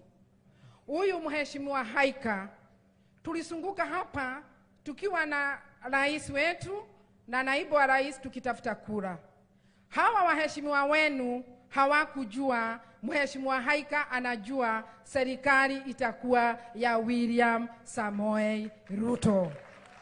Na pia nataka kuwashukuru sana kwa sababu ya kuchagua mama akiwa MCA. Asanteni sana. Tunashukuru sana. Ya pili ile ningetaka kusema, kule kwetu Nyeri sisi tumeamua. Wamama wa Nyeri wamesema sufuria wanajua ni za kupikia chakula, ziza kuwekelewa kwa kichwa. Na nimefurahi sana vile nimesikia waheshimiwa wote wale wameongea hapa, mheshimiwa Mwatate, Taveta, na tafadhali mmeongelesha na rais wetu na mmemwambia zile project mnataka mtengenezewe. Tafadhali mjue mmeapa mkiwa kwa kanisa ndani. Mkifanywa hizo maendeleo, muunge Rais William wetu mkono. Sasa watu wa Taveta, ile kitu ningetaka tu kuwaomba. Gavana wenu tulikuwa pamoja na yeye kwa kamiti moja ya trade, Gavana Mwadime. Tafadhali musikubali kutumiwa vibaya. Kwa sababu huyu mtu wa maandamano anawatumia vibaya, lakini yeye akiona vita imekuwa mingi anaenda hospitali kulazwa hospitalini. Anaasha watoto wa maskini wakiumia. Kwa hivyo tafadhali msikubali kutumiwa vibaya, kwa sababu rais wetu ako na haja ya kufanyia kazi sisi wote ndio tuweze kuendelea pamoja. Ya mwisho, sufuria tumesema hatutaweka kishwa. Maandamano yetu ni kwenda kwa mashamba yetu na kufanya biashara zetu, na Mungu akiwa tutaweza kuendelesha Kenya yetu. Asanteni sana, Mungu awabariki.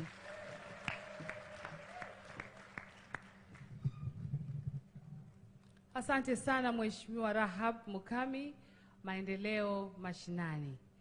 Pia nataka kumkaribisha kiongozi mwingine ambaye ni mama kaunti wa kutoka kule Uasin Gishu. Anaitwa Gladys Boss. Na mama kaunti huyu mkisikia Uasin Gishu, basi leo tumebarikiwa, manake tuko na mama kaunti wa deputy president na Gladys Boss ni mama kaunti wa rais mwenyewe.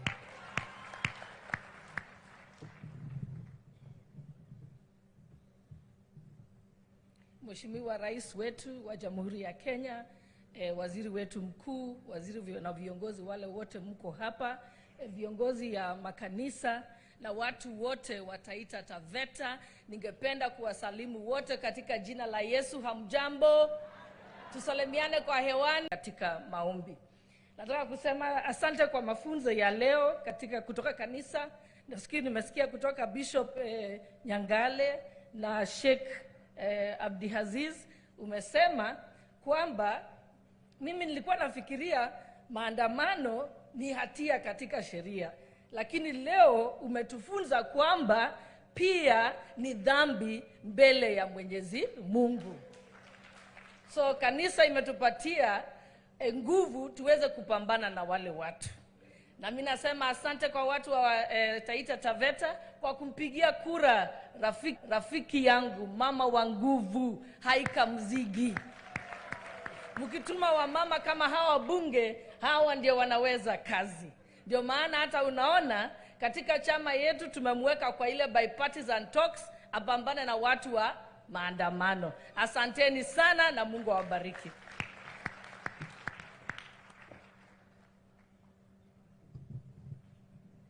Asante sana. Najua wengi wenu mnamjua Gladys Boss. Mkimuona kule kwa TV, yeye huwa anazungumza Kiingereza. Kwa hivyo leo wako Pwani, amejitahidi sana kuweza kuzungumza Kiswahili. Pongezi. Rais wetu, karibu Taita Taveta, karibu nyumbani. Wewe ni mmoja wetu, hapa ni nyumbani. Karibu sana. Mimi nataka kusema ya kwamba we don't take it for granted wewe kututembelea hapa siku ya leo. Mimi nataka kusema ya kwamba tumekuwa na rais kwa miaka 5. Kwa miaka 5 hizo, rais huyo hakuwahi kukanyaga Taita Taveta. Hakuwahi kutembelea Taita Taveta hata mara moja. Wewe chini ya mwaka mmoja hata hujamaliza, umefika hapa Taita Taveta ili kuweza kututembelea. Tunasema asante sana. Rais, mengi yamesemwa. Wenzangu wametaja mengi. Na haya yote ambayo yamezungumziwa na wenzangu ni mambo ambayo tukitembea na wewe wakati wa campaign hapa Taita Taveta ulikuwa unayazungumzia. Ulizungumza kuhusu barabara, ulizungumza hata ile barabara ya Taveta Elasit, ulizungumza kuhusu maji ya Mzima tu. Yote hayo uliyataja wakati wa campaign. Na mimi kama mtu ambaye nilikuwa natembea na wewe, langu ni kukumbusha yale ambayo tuliahidi hawa viongozi. Tumefundishwa leo, Bishop Nyangala amezungumza kuhusu kuweka nadhiri. Haya ni mambo pia ulizungumzia watu wa Taita Taveta. Vile umeweka ahadi, umetembea leo, tunaomba pia uweke ahadi ya kuweza kuona ya kwamba yamefanyika. Na mimi najua uko na mpango, manake wiki 2 zilizopita tulikuwa na waziri Penina Malonza hapa katika kaunti yetu ya Taveta, tukiweza kulaunch ile program ya compensation ambapo Taita Taveta tulipata 51 million ambayo ilienda kwa mifuko ya wale watu wameadhirika kupitia mbuga za wanyamapori. Tunasema asante.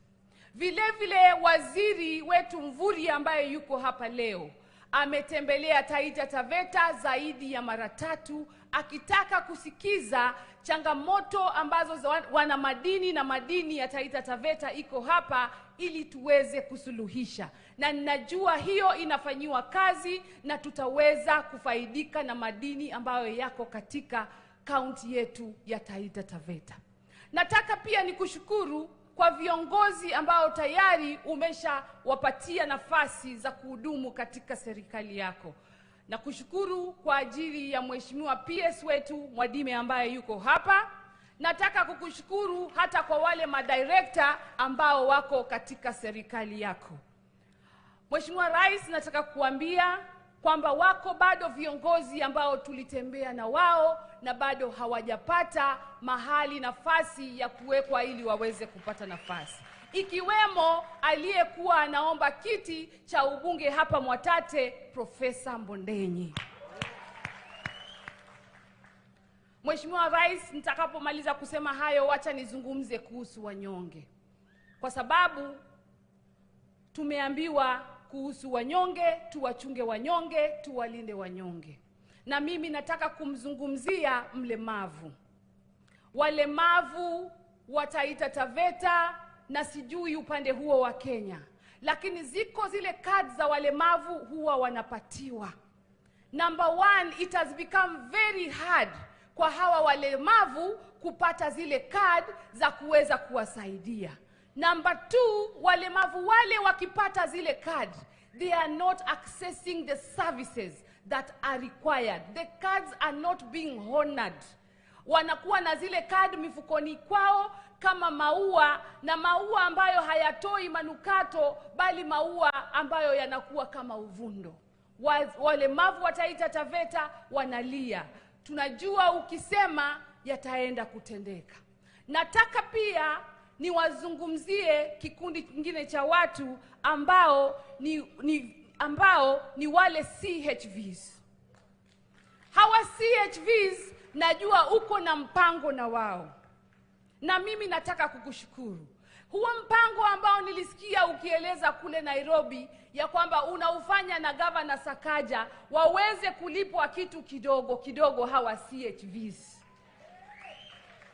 Naomba huo mpango pia utiririke, ufike hapa Taita Taveta, ili hawa CHVs wa hapa Taita Taveta na wao katika ile kazi ambao wamekuwa wakifanya ya kuvolunteer waweze kupata kitu ambao wanaweza kulisha watoto wao. Mheshimiwa Rais, nikushukuru sana kwa kuwa hapa siku ya leo, na ninaenda kumaliza. Kiongozi wa hapa ambaye ni Joseph Kennedy Anko ametaja kuhusu vijana wetu. Vijana wengi wako hapa wanacheza mpira katika kiwanja hiki. Mimi nataka kuunga mkono kama mama ya hawa vijana. Tumeona viwanja vingi na tumeona mambo mengi yakihusishwa na watu fulani fulani. Tuna kiwanja hapa Taita Taveta kinaitwa Moi Stadium. Kuna shule hapa, Mheshimiwa Rais, mahali tumeshuka inaitwa Kenyatta High School. Sasa hii kiwanja, Mheshimiwa Rais, na ndo mara yako ya kwanza kushuka Taita Taveta ukiwa rais. Unaonaje ukisema jambo hii kiwanja ibadilike? Hii kiwanja ikibadilika, tunaiweza kuiita na jina lako, ama kama utapendezewa tunaweza kuita na kiwanja ya Anko JF Kennedy. Nimeshatembea kule Mariakani na kuna kiwanja cha ndege pale kinaitwa JF Kennedy. We can have our own JF Kennedy ambayo ni kiwanja ya kuchezea mpira na mambo yale mengine. Mimi wacha nikomee hapo na niseme asante sana kwa kuja hapa, na nichukue hii fursa niweze kumwalika kiranja wetu kule bungeni ambaye ni Kimani Chungwa aje hapa aweze kuzungumza. Asante sana na karibu sana Bwana Kimani Chungwa. Thank you very much. Asante Mheshimiwa Haika, Mheshimiwa Rais, Mheshimiwa Waziri wetu mkuu, gavana wetu, viongozi wa makanisa, itifaki zote zikizingatiwa, na wana Taita Taveta hamjambo. Tumsifu Yesu Kristo. Amina. Mheshimiwa Rais, mimi sitakuwa mwingi wa maneno sababu viongozi hasa hawa hapa nyumbani wameongea. Lakini kama mgeni, wakati nimesikiza hasa kutoka MCAs wakiongea, Mheshimiwa Rais, iko kitu nimenotice ya kuwa wale MCAs waliongea wote walikuwa wanakumbuka mambo ambayo ulisema 2017 pale Junction. Na viongozi wote mpaka wabunge kiwemo ndugu yangu Bwire wanahesabu mambo ya maendeleo ambayo wewe umetembea hapa Taita Taveta na ukayaahidi, na yale umeyatenda na yale wanatarajia uyatende. Na nashukuru Mheshimiwa Rais sababu wewe ndio ulinileta Taita Taveta mara ya kwanza, pia vile ulibeba Dan Mwashako na ndege mara ya kwanza. Na unakumbuka Mheshimiwa Rais, juzi tulitembea pale Limuru na wewe, nikakwambia nikiwa kijana mchanga kidogo nilikuwa nimepata mrembo pale shuleni na alikuwa hapa Taita Taveta. Ile siku tulitembea na wewe nilitarajia naweza mpata mahali, lakini najua sura tumezeeka zikabadilika. Kwa hivyo Mheshimiwa Rais, nataka tu nikushukuru. Because if you listen to those leaders, they are nostalgic about trips and tours you have made to Taita Taveta County. Now, it was not lost on me that labda kwa miaka minne after 2017, kuna mahala nafasi ya maendeleo iliwapotea wana Taita Taveta na nchi yetu ya Kenya. Na hiyo ni mambo inadhihirika ukisikiza hawa viongozi. That we lost 4 years of work, 4 years of development, wakati tuliingia kwa siasa ambazo hazikuwa za kunufai taifa letu. Na ndio Mheshimiwa Rais, nimefurahi wakati Imam alikuwa anatuhubiria hapa, aliongea mambo ya watu ambao ni wa kufurahisha, sio wa kuhuzunisha. Akaongea mambo ya watu ambao ni wa kuridhika na sio wa kuasi mamlaka na mipango ya Mungu. Watu ambao ni wa kusifu na sio wa kutusi. Na Mheshimiwa Rais, wakati nimewaangalia hawa watu wa Taita Taveta, nimeona Imam alikuwa anaongea juu ya hawa watu wa Taita Taveta. Kama kuna watu wa kufurahisha ni hawa. Ungesikiza viongozi, umesikia wote wamekubaliana ya kuwa hawataasi mpango wa Mungu, hawataasi mamlaka ambayo Mwenyezi Mungu amekupea uongoze taifa letu, na akapea kiongozi kama Governor Mwadime ambaye ndiye governor peke yake wa mahasla Kenya mzima. Mheshimiwa Rais, kama wewe ni rais wa mahasla, governor wa mahasla ni huyu Mwadime huyu. Na nasema ni governor wa mahasla sababu nimefanya kazi na yeye bunge, wakiwemo na hawa viongozi wengine akina Mwashako, mama wetu wa county, na wote wanapenda mahasla. Hata wa viongozi ambao wamechaguliwa hatamu hii ni watu wanapenda mahasla na wanapenda watu wa Taita Taveta. Na ndio wamesema wao sio viongozi waasi. Wao ni viongozi ambao wanaridhika na mamlaka na mipango ya Mungu, na nawashukuru sababu wameonyesha kuridhika kwao. Pia hata wasipokusifu, hawa sio watu wa matusi. Na ni kweli Mheshimiwa Rais, na nimeangalia nikaona MCAs karibu wote wako hapa, viongozi wote wa bunge wako hapa, governor ako hapa. Nafikiri muasi ni mmoja tu, lakini tutamweka kwa Mungu, mikononi mwa Mungu, na tumuombe ili aache kuasi, akubali ya kuwa mamlaka na mipango ya Mungu ni ya Mungu mwenyewe. Au sio jameni? Si hata wao si tuwaombe?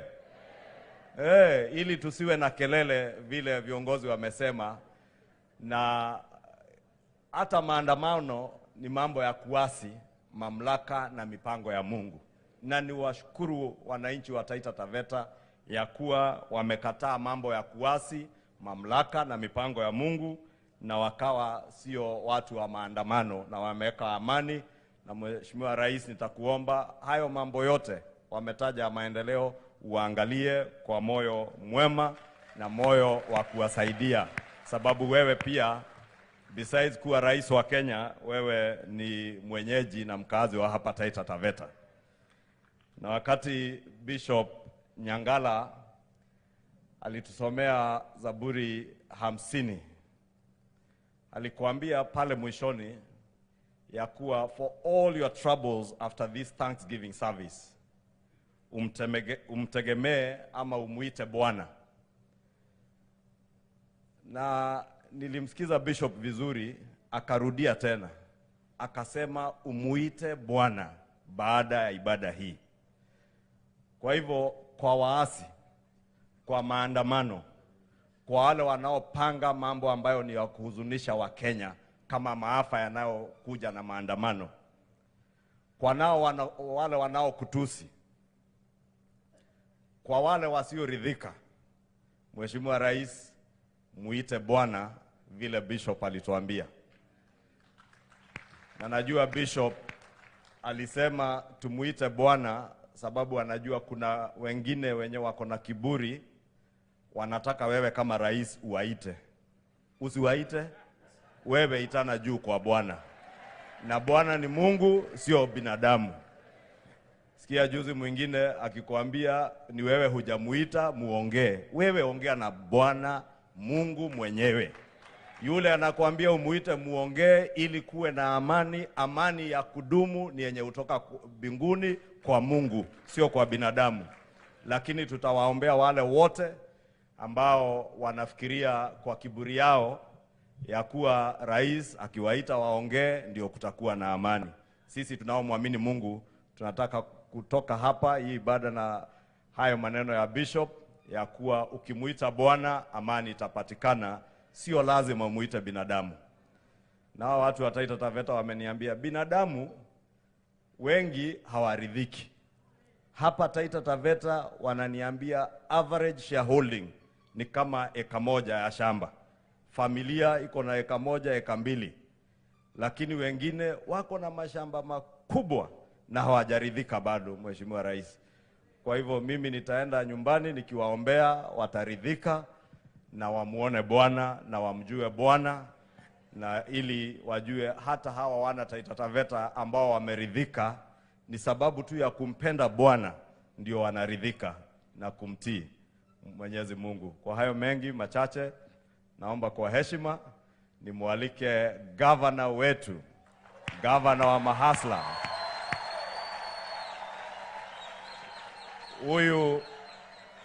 Huyu gavana, Mheshimiwa Rais, tukifanya kazi na yeye bunge, alitishwa akasema hatishiki, ameona simba wa Savo. Wakajaribu kumtingiza atina vyama, akasema yeye atasimama independent, ameona ndovu wa Savo. Karibu gavana wa Mahasla. Asante sana Bwana Mheshimiwa Chungu, asante sana. Mheshimiwa Rais, kwa heshima yako, Chief Cabinet Secretary, waziri ndugu yetu Bwana Mvuria, wabunge mpo hapa, the clergy mpo hapa, wananchi nyote namtambua. Mungu ni mwema. Mungu ni mwema kila wakati. Amen, amen, amen. Asanteni sana. Mengi wenza ambao wamenitangulia wameongea, na sitakuwa na mengi sana, bali yale ambayo tuliongea na viongozi wa hili jimbo la Taita na Taveta, wakiwa waliandika kibarua, na nafikiri nitamkabidhi rais, kwa sababu nakumbuka hata wakati rais mlipokuwa mnakuja kuangalia SGR 2014, haya maswala ya mzima ndio alianza, na imekuwa ni siasa, lakini naomba katika awamu yako, lakini nishakusikia mwenyewe ukinena ya kwamba itakuwa ni kitu ya sahau. Katika awamu yako haya maswala ya mzima spring, manake viongozi wote wamelitaja kama point bullet number 1. Alafu vile vile the county has also other bulk water sources like Lake Chala, Njoro Springs, which require support to allow water abstraction for both human and animal use. Already visibility studies have been done, it just requires financial support. Na Mheshimiwa Rais, najua kwa sababu mimi ni gavana wako na wewe ni wangu, manake uko kwa hii county, na vile vile wewe ni rais wangu. Naomba utusaidie na hilo mzima phase 2, manake watu wanatabika sana na maji, especially after this almost 6 seasons without rain. Tumeona majabu ambayo tujapata kuyaona. Mifugo wamekufa wengi sana, na haya maji yakisukumwa haswa yafike kote Taita, Taveta, Mwatate, yafike kule Mwakitau, yafike Voi, Kasarau, yafike Mbololo, Kishushe, Marungu, kila pembe. Mheshimiwa Rais, utakuwa umesaidia hawa wananchi sana na watakukumbuka kwa mengi. Mabarabara ndio namba 2 tayari keshatajwa na mbunge wa Undanyi na mbunge wa Mwatate vile vile na mbunge wa Voi. Haswa Mtomogodi, Undanyi, Mgange, Bura Transit Road. Kama unakumbuka Mheshimiwa Rais, kuna wakati ulikuja kule Bura na hata mwenyewe ukafungua ile milk cooling plant. Hata mwenyewe ukanena ukasema the best milk plant in the country. Na nakumbuka wakati huo ulimention hii barabara, ndio maana tukaona ile barabara ndogo ya kutoka Bura Station ikafika kule Bura Mission. So Mheshimiwa Rais, hii barabara ya Mtomogodi kwenda Undanyi, Mbale mpaka kule sehemu za Bura, farmers wengi sana wako huko. Mimea mengi, si macadamia, you know we have the best qualities of macadamia in the country. Si makabeji, hata unasikia Taita tuitoga makabeji. Si matunda, mambo yako mengi. Kutengeneza hii barabara itasaidia wananchi kwa wingi. Vile vile hii barabara ya Taveta, Njukini, Illicit Road. Hii ndio barabara chakula mingi zaidi ya Taita na Taveta inatoka huko. Manake si vitunguo, si bananas, si tomatoes, mambo mengi. Hii barabara ikitengenezwa itasaidia Wataita na Kenya nzima kwa ujumla. Vile vile ambalo kidogo linatusumbua, unajua hii kaunti yetu iko tofauti kidogo na kaunti zingine za Kenya. Kwa sababu tunavyoongea zaidi ya 60% za shamba la hii kaunti liko ndani ya pori. Sheria Kenya nzima inatumika sawa sawa, lakini kwa upande wetu tunaona kuna wenzetu upande ile wanapendwa zaidi kutuliko sisi. Manake ukiangalia kule wao wanakula reserve, wanakula kidogo, na hapa kwetu hakuna hata kitu tunakula. Mheshimiwa Rais, tunakunyenyekea uingie mkono wako. Tumejaribu kuongea sana na intergovernmental na wote kama ambaye tunarithiana, lakini ukiingilia kati najua tutaweza kupata mgao kidogo angalau kukucompensate kwa sababu ya ile land iko kule. Manake kwa sasa hivi kwa sababu ya huu mfumo ya 1 vote 1 shilling kuna makaunti zimeathirika sana, mmoja wapo ikiwa ni hii. Hata ndio nilikuwa tuomba ikiwezekana sahihi tubadilishe mfumo, iwe bwana Ichungwa, sikiza bwana, uwe mfumo ya 1 shilling, 1 vote 1 shilling 1 kilometer. Angalau Wakenya wote labda watakula peremende. Lakini kwa sasa vile kulivyo, ugatuzi ni mtamu. Vile tulivyoanza 2013 kwa kweli tulifurahikia sana, manake mahali tulikuwa hatuna ECD tukajenga, mahali tulikuwa hatuna madispensary tukajenga. Lakini sasa tukifanya hayo yote, baada ya muda wafanyikazi watatakikana pale. Na ukiangalia mgao wa kuanzia 2013 mpaka sasa hivi haujabadilika sana. Sasa kumaanisha tukipata hela equitable share katika hii county, tukilipa wafanyikazi tayari hivyo mchezo umeisha. Pesa imeisha, wejibili inaruka juu. Na ukiangalia sasa hivi hata royalties za madini, namshukuru sana ndugu waziri wa madini, anajizatiti sana, anajikamua kweli kweli, lakini bado tunangojea hizi royalties tuzione angalau kama zinazasaidia wananchi wa hili jimbo. Vile vile katika hili jimbo, katika yale majimbo ambayo hajajenga headquarters, hili jimbo ni mmoja wapo halijajenga county headquarters. Sasa hivi niliona juzi kuna majimbo 5 tayari keshapatiwa hela za kujenga county headquarters. Mheshimiwa Rais, na kuomba pia sisi utusaidie, tusha set the land aside, tena ni hapa karibu, tujenge county headquarters na sisi tuanze ku provide one-stop services to the people.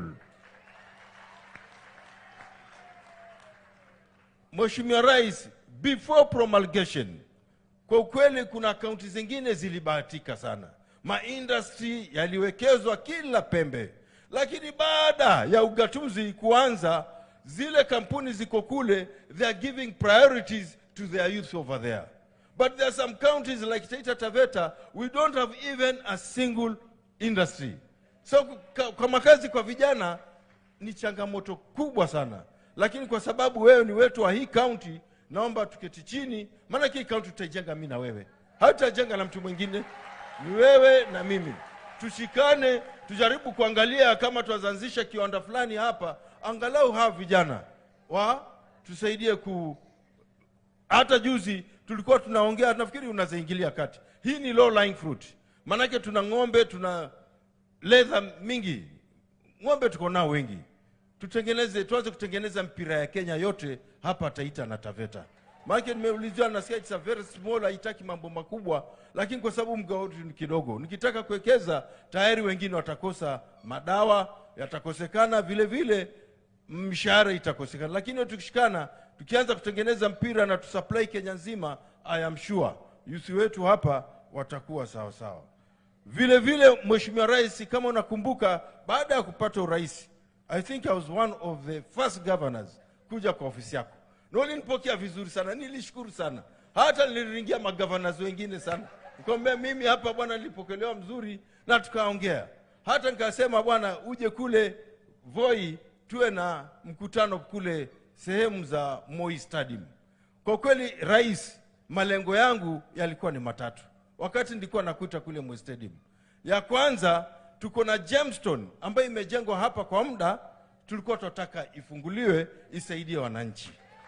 Ya pili, ile Moi Stadium vile iko kule na wananchi, hata wakati tulikuwa na kampeni, maana nilikuwa nakusikiza na wengi wakiongea, walikuwa wanasema pia ile stadium itengenezo ile na hii. Hata uje uiangalie, labda pengine unazafanya kama vile ulifanya kule Kirinyaga, ukatengeneza stadium kwa miezi 2 tu na ikaisha. Nikawa nafikiria namna hiyo. Vile vile kule Taita University tuko na tangi lilitengenezwa na serikali la 4.5 million liters, lakini bado halijafunguliwa. Ndio nilikuwa nafikiria tukija pale tutafanya hayo mambo matatu, alafu sasa mchezo utakuwa umeisha. Mheshimiwa Rais, singependelea kukujaza na mambo mengi, manake tumeongea mengi sana. Lakini viongozi wa Taita Taveta, hata pia elders, wameniomba sana tuwe na kikao na wewe. Viongozi wote na elders wa Taita na Taveta wanakuomba sana tuwe na kikao na wewe, wajiexpress, wajisikie, waelezee tabu zao, so that waone kama zinaza kutatuliwa ama namna gani. Hata hii barua sio mimi nimeandika, ilikuwa ni viongozi wote wamekaa chini na wakachagua secretariat na wakanipatia mimi kama gavana wao. Lakini hapa sisi tunafanya kazi kwa pamoja, viongozi wote tuko pamoja na kila kitu. Na kwa kweli kama vile mimi umesikia, nilikuwa sina mrengo, nilikuwa ni independent wa kujaa. Na maana ya kujaa ni amani, upendo na maendeleo kwa wote. Lakini nafikiria kwa sasa hivi, Mheshimiwa Rais, mimi nafanya na kazi na wewe full 100%. Wewe ndio tutasaidia na hili jimbo. So mimi niko kwako sana Mheshimiwa Rais. Kwa hayo mengi, nafikiri nitamkaribisha ndugu yangu waziri wetu wa madini, ambaye huwa namuenzi sana. Siasa yake naipenda sana. Amefanya maendeleo mengi sana, hata kwa ushauri mimi huenda akanishauri. Karibu sana waziri, uongee na wananchi wa Taita na Taveta. Asante sana.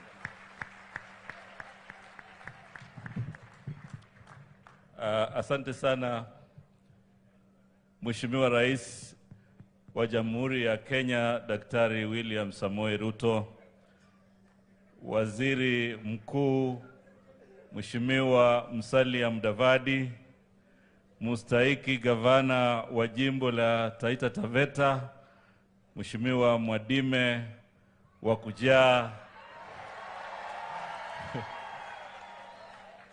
Mheshimiwa Haika na wabunge wote wakiongozwa na kiongozi wa walio wengi zaidi Mheshimiwa Kimani Chungwa, viongozi wa tabaka mbalimbali, viongozi wetu wa dini, wananchi wote, Bwana asifiwe. Bwana asifiwe. Asalamu alaikum. Bwana ukaswa. Bwana ukaswa. Haya, chapchana ndigi. Mheshimiwa Rais, leo ni siku muhimu. Tunakushukuru sana kwa kutembelea hapa Taita Taveta na pwani kwa ujumla. Na niwashukuru viongozi wa dini kwa sababu ya maombi yao na ushauri wao ambao kwa kweli umelete hekima kubwa. Mheshimiwa Rais, hapa Taita Taveta na pwani nzima, kutoka uchukue hatamu ya uongozi, umeangazia sana kufufua uchumi wa jimbo hili. Ile kalamu yako ya kwanza ya kuweka sahihi ilikuwa kufufua kiwanda cha pwani, Kenya Ports Authority, ambayo ilikuwa imehamishwa. Na hiyo ndio kiwanda kikubwa hapa pwani, na kuna miradi mingi ambayo hivi sasa serikali yako inatekeleza. Na mimi sina shaka hata yale ambayo viongozi wenzangu wametaja hapa, wewe uko imara na utahakikisha yametekelezwa. Kwa sababu kwa mara ya kwanza tuna rais ambaye yuko na mpango. Kwa mara ya kwanza tuna rais ambaye anajua shida za mwananchi wa chini. Na ndio maana unapigwa vita. Kwa sababu wale wengine ambao tulipingana na wao hawataki upate muda wa kutekeleza ajenda yako. Na ndio maana viongozi wa dini, mbali na maombi ya leo, mimi na washauri tuendelee kuombea rais. Kwa sababu kila anapoenda watu wanataka barabara, wanataka maji, wanataka ajira, na yeye mpango yuko nao. Ameweka sheria ile ya fedha ama Finance Act. Kwa hivyo mnapoomba pia muombe ile kesi ili rais aweze kupata ufunguo wa kutekeleza haya yote ambayo yanatakikana kutekelezwa kupitia rasilimali ambazo Wakenya wenyewe wataweza kuzitekeleza. Mheshimiwa Rais, mimi nikiwa waziri wa madini, hii Taita Taveta tumemulika kabisa. Na mimi nakuhakikishia kwa maagizo yako, Taita Taveta itafaidika na madini yake ya hapa. Tumeketi na hawa viongozi mara nyingi, tumeenda kwa migodi na tumeelewa tatizo iko wapi. Na kuhakikishia Mheshimiwa Rais, tutaweza kuondoa hizo changamoto ili wale wote ambao wanachimba madini hapa iweze kuwafaidi pia wana Taita Taveta. Na ni kwa sababu hiyo Mheshimiwa Rais, ndiyo mara nyingi nitarudi tena hapa. Hata haya madini yanayochimbwa ndani ya P.A.G, tujue ni vipi ambavyo tutasaidiana na wananchi na watu wote wa hapa. Kwa mfano tu Mheshimiwa Rais, kuna mchimba migodi hapa Kishushe ambaye alikaa sana bila kupeana wananchi hata shilingi. Tukamdai milioni 30. Sasa tumemsukuma amelete milioni 10 ambayo tumesema wale wananchi wapangie miradi yao ya kimaendeleo katika hiyo sehemu. Kwa hivyo tutaendelea hivyo mpaka faida ipatikane. Na jambo la mwisho niseme kwamba hapa tuko kanisani. Na ni vizuri kusema kwamba wakati uchaguzi unafanywa, tuheshimu rais wetu, ndiyo amechaguliwa rais wa Kenya. Tunajua bado kuna wengine wana historia, bado wanamwangalia kama ambaye hajakaa kwa kiti. rais amekalia kiti sawasawa na hana haja ya kutishwa, kwa sababu wale wanaitisha maandamano yale yatasaidia nini? Kwanza ni maandamano ambayo wao wanataka kushinikiza kwamba kuwe na serikali ya nusu mkate ambayo tumeona athari zake. Mheshimiwa Rais, sisi tunakuunga mkono na tunajua Kenya iko na demokrasia na iko ndani ya sheria, lakini hakuna demokrasia ya kuvunja mali ya mtu. Endelea kulinda mali ya Wakenya ili ufanisi uweze kupatikana, kwa sababu tunavyoelekea nchi yetu inaingia aibu, kwa sababu maandamano kule ng'ambo wanaona ni kama vita ya ndani kwa ndani. Wawekezaji wanahama, vijana watapata kazi vipi? Kwa hivyo hata wale ambao bado wana kasumba ya uchaguzi, nyinyi muwaombee ili waweze kukubali matokeo. Mwenyezi Mungu awabariki. Asanteni sana, na ni nafasi yangu sasa kumuita Waziri Mkuu Mustahiki Musalia Mudavadi aweze kuzungumza na sisi. Asante sana.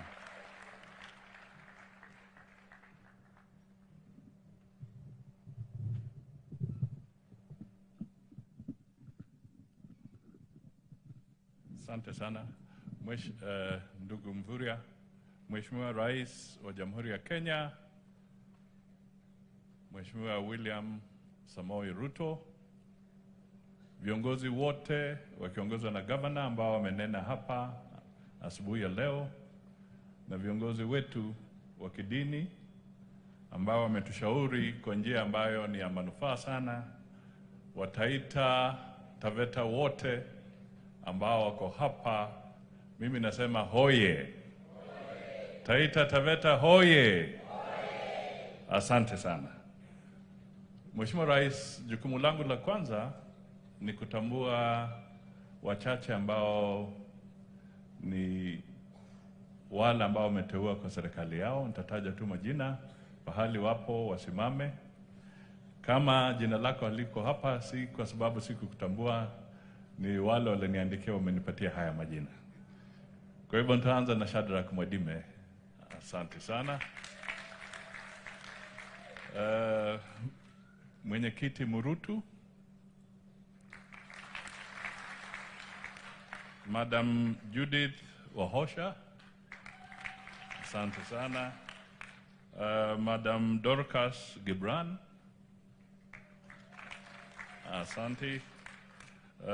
Kuna Janet Mwawasi, asante sana, huyo wa betting control. Alafu kuna Engineer Oliver Kirubai, yuko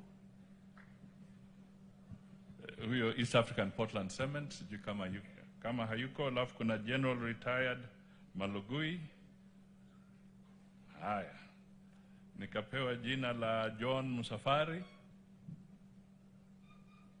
na mwishowe huyo namjua lakini sikumuona, Basil Criticals. Haya, Mheshimiwa Rais, yangu ni mawili tu.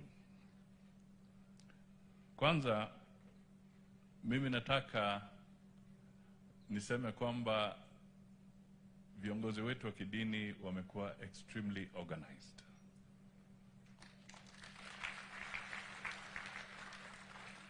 Very orderly, very organized. Wamepanga ratiba yao siku ya leo, na mimi nataka niseme tukienda kwengine, we shall advise them to borrow a leaf from here. Jambo la pili, Your Excellency, ni kusema tu kwamba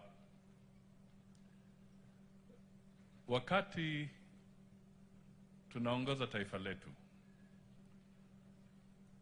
na wewe umesimama imara kulinda wale wote ambao ni wa Kenya bila ubaguzi wa aina yoyote, na ukaapa na ukafanya hivyo. Wakati ndugu zetu wa kidini walikuwa wakisema hapa kuna wale ambao hawataki kuamini, kuna wale ambao hawataki kutoa shukrani, kuna wale ambao hawana mpango, ila tu ule mpango wa kuharibu. Sisi tunawasihi kama serikali kwamba tumuunge Rais wa Jamhuri ya Kenya William Ruto mkono kwa dhati na kwa nguvu, ili tukomboe taifa letu kutoka jangwa la uchumi ambao tulikuwa tumewekwa ndani na wale wengine.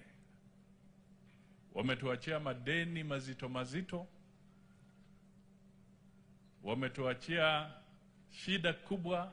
Rais hana nafasi ya kukopa hapa na pale. Ni lazima atafute mbinu za kinyumbani ili tuokoke na tutoke kwa hiyo shida. Kwa hivyo ni juhudi letu tusimame kidete naye, tuhakikishe kwamba tutafaulu. Na mimi na imani tunaweza faulu ikiwa tutalenga vile wanatuelekeza.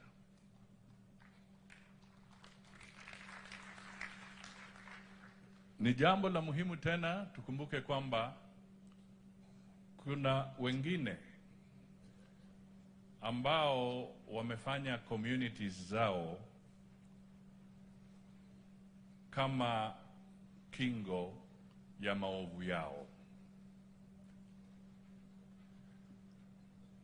There are people who have now specialized in using their communities as a shield to buttress their evil desires and their greed. We should not allow that to happen. All Kenyans are equal, and we should not try to use our communities as shields for our evil designs. Wakati unataka kufanya maovu, unaweka kabila yako ikukinge. Wakati wa mavuno, unavuna peke yako. Hizo siasa tunataka kwa hii season ya kiongozi wetu William Samoei Ruto, tumalize siasa za kutumia communities for selfish reasons.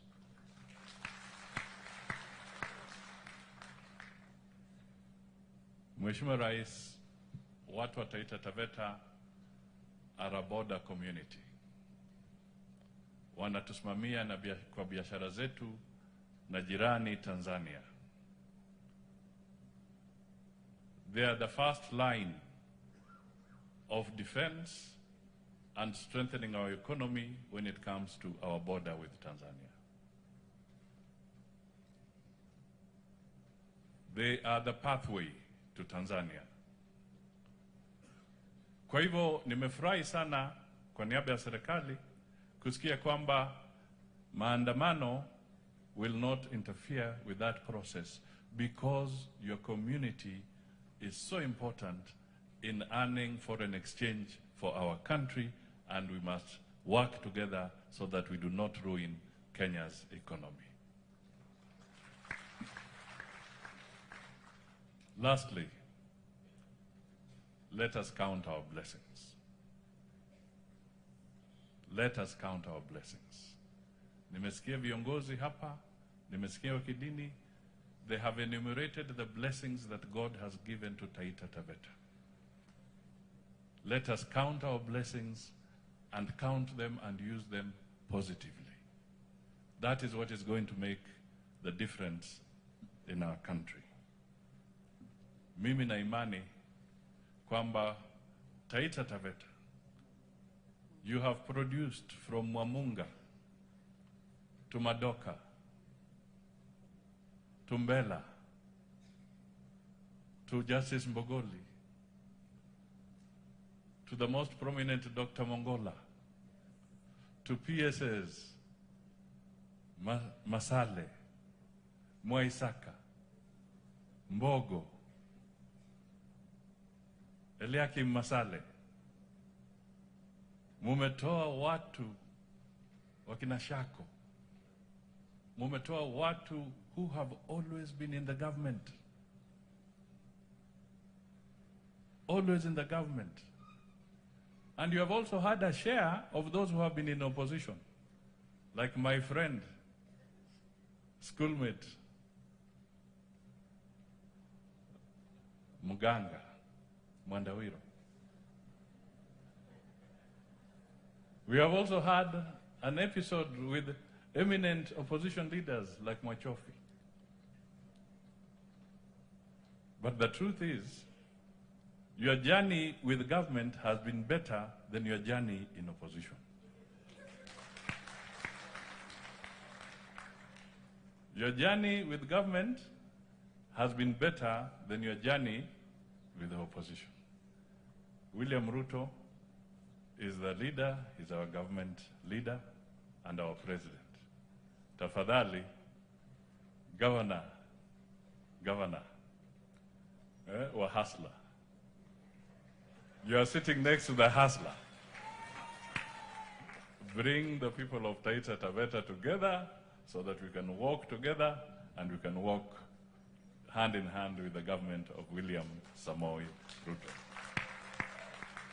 Kwa sababu tuko kwa kanisa, ningeomba tu kwaya kama kuna wimbo wa kumkaribisha rais wetu asimame aje mbele. Unajua ningepiga ile siasa lakini niko kwa kanisa. Kwa hivyo tutamuingiza kwa njia ya kikanisa. Cha kutumaini sina ila damu yake Bwana, sina wema wa kutosha dhambi zangu kuziosha. Oh, kwake Yesu nasimama, ndiye mwamba ni salama, ndiye mwamba ni salama, ndiye mwamba ni salama. Oh, kwake Yesu nasimama, ndiye mwamba ni salama, ndiye mwamba ni salama, ndiye mwamba ni salama. Oh, njia yangu iwe ndefu, yeye unipa wokovu, mawimbi yakinipiga, nguvu zake ndizo nanga. Njia yangu iwe ndefu, yeye unipa wokovu, mawimbi yakinipiga, nguvu zake ndizo nanga. Kwake Yesu nasimama, ndiye mwamba ni salama, ndiye mwamba ni salama, ndiye mwamba ni salama. Asanteni sana, tafadhali tuketi. Viongozi wetu wa dini, ndugu viongozi wote waheshimiwa na wananchi wa Taita Taveta County, amjambo. Amjambo tena. Bwana Yesu asifiwe. Simunisalimie hivyo watu wa Taita Taveta, asanteni sana. Mimi kwanza nataka nichukue nafasi hii nimshukuru Mungu kwa kutupatia nafasi tufike hapa Taita Taveta County leo kwa ibada hii maalum ya shukrani, kwa sababu Mungu ametutendea mambo makuu. Mimi nimefika hapa kwa sababu tulikubaliana na nyinyi ya kwamba baada ya uchaguzi tutarudi hapa kwa ibada ya shukrani. Nachukua nafasi hii tena, mbali na kumshukuru Mungu kwa kutupatia nafasi sisi wote ma MCAs, wabunge, gavana wetu na sisi wote tuliopata baraka ya uongozi. Mimi pia nataka niwashukuru watu wa Taita Taveta County. Nilikuja hapa mara nyingi, niliwasumbua mno na mikutano mingi tukitafuta kura, tukaomba kura zenu, mkatupatia, mkatuongezea maombi, Mungu naye akatupatia ushindi. Mimi nataka niseme asante sana. Watu wa Taita Taveta, mimi ninasema asante sana. Na mimi nataka niwahakikishie ya kwamba kwa sababu uchaguzi iko nyuma yetu sasa, sote tuliopata nafasi hii ya uongozi, nataka niwahakikishia kwamba mimi niko tayari kufanya kazi na viongozi wenu wote, mbali na chama, mbali na mirengo. Sote sasa ni timu moja ya kushughulikia mambo ya maendeleo ya taifa letu la Kenya, ikiwemo kaunti yetu ya Taita Taveta. Na mimi nataka niwahakikishie that is what is going to happen. Hawa viongozi wote nitashirikiana na wao ili tupange mambo ya maendeleo, miradi ya maendeleo na kazi zote ambazo zinahitajika ndio Taita Taveta isonge mbele wakati Kenya inasonga mbele vile vile. So tutashirikiana pamoja. Na leo tumefika hapa niwape hiyo hakikisho, na vile vile tumshukuru Mungu kwa nafasi sote tuliopata, hasa nafasi hii ya uchaguzi na nafasi ya uongozi.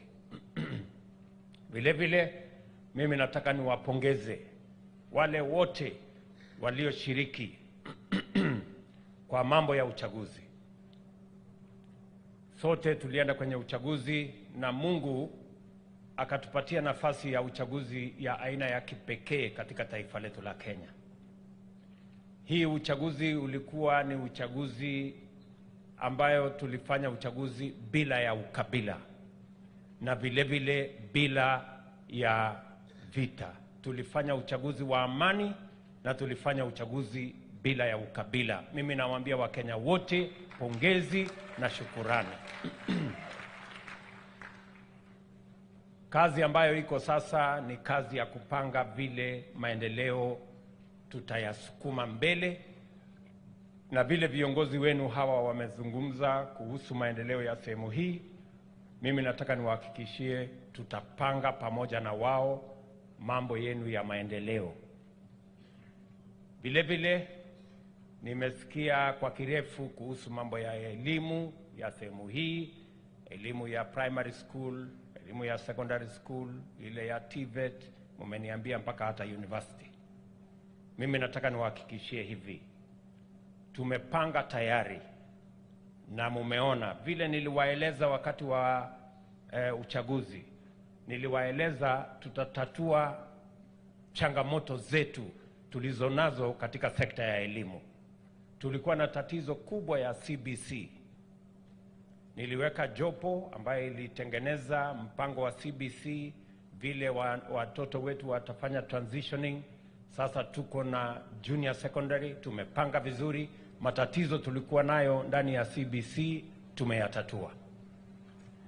Tatizo kubwa ambalo lilikuwa pale katikati ni walimu. Tulikubaliana tuko na pengo kubwa ya upungufu ya walimu, na ndio sababu kwa miezi 8 imepita tumeajiri walimu 56,000 katika taifa letu la Kenya, ambao hawajawahi kuajiriwa any time in the history of Kenya. Hapa Taita Taveta kawaida tulikuwa tunaajiri walimu kwa mwaka moja pengine 100 ama 120. Kufikia sasa tumeajiri walimu 557 wa Taita Taveta County, na tutaendelea hivyo. Na ni kwa sababu mimi ninaamini kwamba pale kwa elimu ndio tunapata usawa kama Wakenya. Watoto wetu wote wakipata nafasi ya elimu, ndio mtoto wa tajiri na maskini wanakuwa sawa. Ndio mtoto wa yule mama mboga na mtu ya bodaboda na mtoto wa rais wanakuwa sawa kwa sababu ya elimu. And that is why hao wabunge nilipeleka budget bunge ya bilioni 630 tuweke katika sekta ya elimu. We have the largest budget in the history of Kenya katika sekta ya elimu, kwa sababu the greatest empowerment we can give to any society, the greatest empowerment we can give to our young people and to our children is the empowerment of education. Na ndio tunasukuma pamoja na harakati hiyo. Vile vile, mbali na walimu, Mheshimiwa Shake wa hapa ameeleza vizuri ya kwamba kuna watoto wanakosa kwenda shule kwa sababu ya kukosa chakula. Tumekuwa na mpango ya school feeding program ambayo ilikuwa ni mpango mdogo. Zaidi ya Wakenya ama watoto milioni 1 ndio walikuwa wanafaidika. Mwaka huu nimesema hiyo mpango kwa sababu sehemu nyingi taifa letu la Kenya bado tuko na watoto hawaendi shule kwa sababu hakuna chakula. Nimeweka katika budget hii shilingi bilioni 5 ya kuhakikisha ya kwamba watoto wetu milioni 4 waende shule na wapatane na chakula shuleni. So we are expanding the school feeding program to make sure that all our children, even those who come from vulnerable families, can go to school, and through school feeding program, they can get food in school. Ndio kidogo Mheshimiwa Shake, nilikuwa nakuja kukushtaki kwa hawa watu, lakini umejitetea vizuri. Nilikuwa nashangaa, sasa huyu mtu mzuri Shake anapinga ati watoto wasipate chakula shuleni, na ameniambia kweli shuleni watoto unaona hapo ilikuwa na kasoro. Lakini Shake amejipanga vizuri, sasa anaona tutatembea hii safari pamoja. Sijui kama tunaelewana. Vile vile tumeweka mfumo mpya kwa sababu tunataka kuhakikisha ya kwamba watoto wetu wote wanapata masomo pale shuleni. Pia tumebadilisha mfumo ya TVET na university. Docas, mjumbe wa county ya pale Ronge, amesema pale university ya Taita Taveta kulikuwa na matatizo makubwa, na ni kweli. It is because we were underfunding our universities and our TVETs. Katika budget ya mwaka huu tumeongeza pesa ya kwenda kwa TVET kutoka shilingi bilioni 5 mpaka bilioni 10. Tumeongeza pesa ambayo inaenda katika university kutoka bilioni 44 mpaka bilioni 82.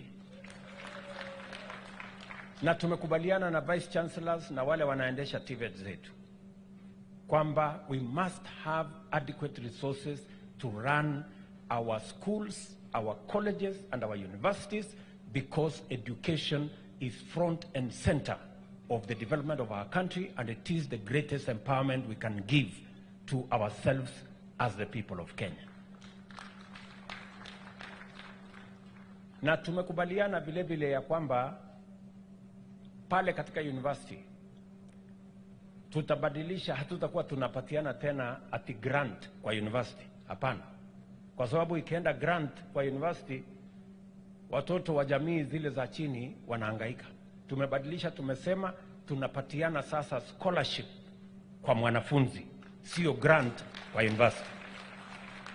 Na kila mzazi atajua mwanafunzi amepata pesa kiasi fulani ya kusomea pale university ama pale kwa TVET.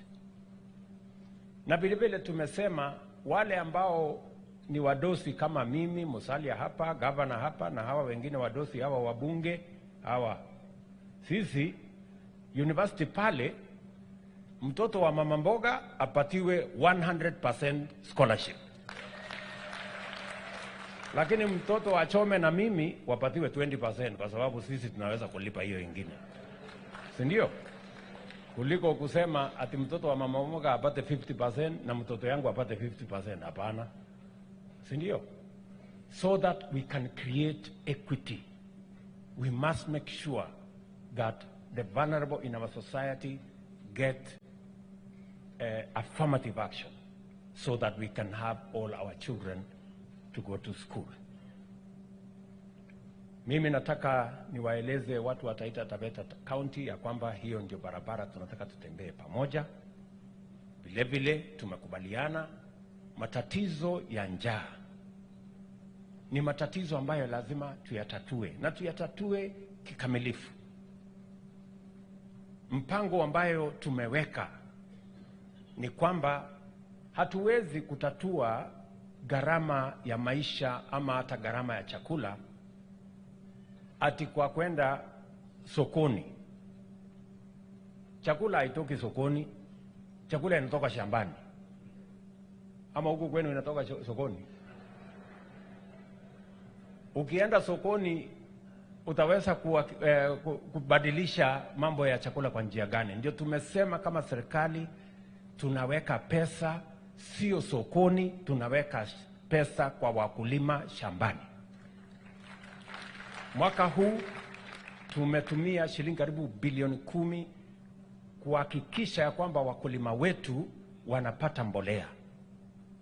Tumepunguza, vile niliwaeleza wakati tulikuwa tunaenda kwa uchaguzi, tumepunguza mbolea kutoka shilingi 7,000.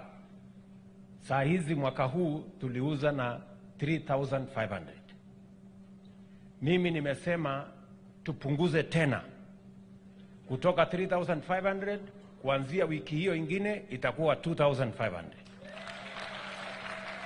Na tunataka mbolea isipatikane mbali. Tunataka mbolea hiyo iletwe karibu na wakulima. Na tutafanya kolabo na county governments. Huyu gavana wetu atusaidie store karibu na wananchi, tulete mbolea pale, mwananchi akutane na mbolea hapo, ndio tuweze kuzalisha chakula, tuondoe shida ya njaa katika taifa letu la Kenya. Sijui kama tunaelewana. Wale walijaribu kubadilisha ati mambo ya chakula ati through subsidy ya unga pale, ikaharibika. Tukatumia bilioni 8, sijui nani alipata, sijui nani alikosa, ikakuwa ni hasara tupu. Na hata hawakulipa, mimi ndio nimekuja kulipa. Ndio unaona hasara wamenipatia hii watu. They didn't pay. Walitangaza tu iko subsidy na hakuna kitu. So mimi nataka niwaambie hivi, hiyo mpango ndio itatusaidia. Na nawauliza Wakenya, wale wanashindana na sisi wanasema ati njia ya kubadilisha bei ya chakula ati ni kufanya maandamano na kuvaa sufuria kwa kichwa. Munieleze watu ya Taita Taveta, hata kwa uganga ama uchawi ama hata dawa itabadilika unga namna gani iteremke chini ati kwa sababu umevaa sufuria kwa kichwa? Sio ni ujinga mingi sana? So please, tukubaliane lazima tuambiane ukweli kwa hii Kenya, ndio shetani ashindwe. Kwa sababu Biblia inasema mkijua ukweli, ukweli utawafanya muwe huru. Ama namna gani ndugu zangu? Tuko pamoja? So ya pili, huyu ndugu yetu John gavana wetu Ruto, ambaye alikuwa gavana wa kwanza wa kaunti hii, yeye ndio chairman wa shirika ya AFC, na ndio wanapatia mikopo ya riba ya chini kwa wakulima. Tumeweka mpango ya kwamba kuanzia Januari ile pesa karibu bilioni 2 amekuwa akitumia, tutamuongezea iwe bilioni 5. Ndio wakulima wengi wafikiwe na pesa wanayoweza kutumia katika kuhakikisha kwamba wanazalisha chakula. Because the way to deal with matters of high cost of food is to make sure that we increase production so that we can increase supply and so that we can manage the prices. So tutashirikiana namna hiyo pamoja na nyinyi, na pia namuuliza ndugu yangu Mvuria, watashirikiana sasa na wakulima tuweke kuhakikisha kwamba those farmers who have no capacity, we give them capacity to be able to grow, ndio tuweze kwenda mbele. Na wakulima wa hapa Taita Taveta mujipange, tutawasaidia ndio tuweze kuondoa njaa Taita na tuondoe njaa katika taifa letu la Kenya. Nimewasikiza vile vile kwa makini na mmesema vizuri. Nimesoma taarifa ambayo iliandikwa na viongozi wenu kuhusu mambo ya National Park hapa Savo East, Savo West, kwa sababu sehemu kubwa ya hizo National Park ziko hapa Taita Taveta County. Na mimi nataka nikubaliane na hawa viongozi kwamba ni kweli kwa sasa Taita Taveta County haipati pesa zozote kutoka hizo national park, na ni sehemu ya ardhi ya county hii. Wale wengine wa game reserve wanapata pesa kutokana na hizo game reserve, and therefore there is no equity. Nakubaliana na nyinyi. Na sasa mimi nataka niwaambie vile tumepanga. Vile nimepanga, nimesema nyinyi na watu wa KWS na wizara yetu ya utalii ambayo inahusikana na hiyo maneno, tutaketi chini. Zile pesa zinapatikana kutoka national park hapa, kama ni milioni 700 tugawe katikati.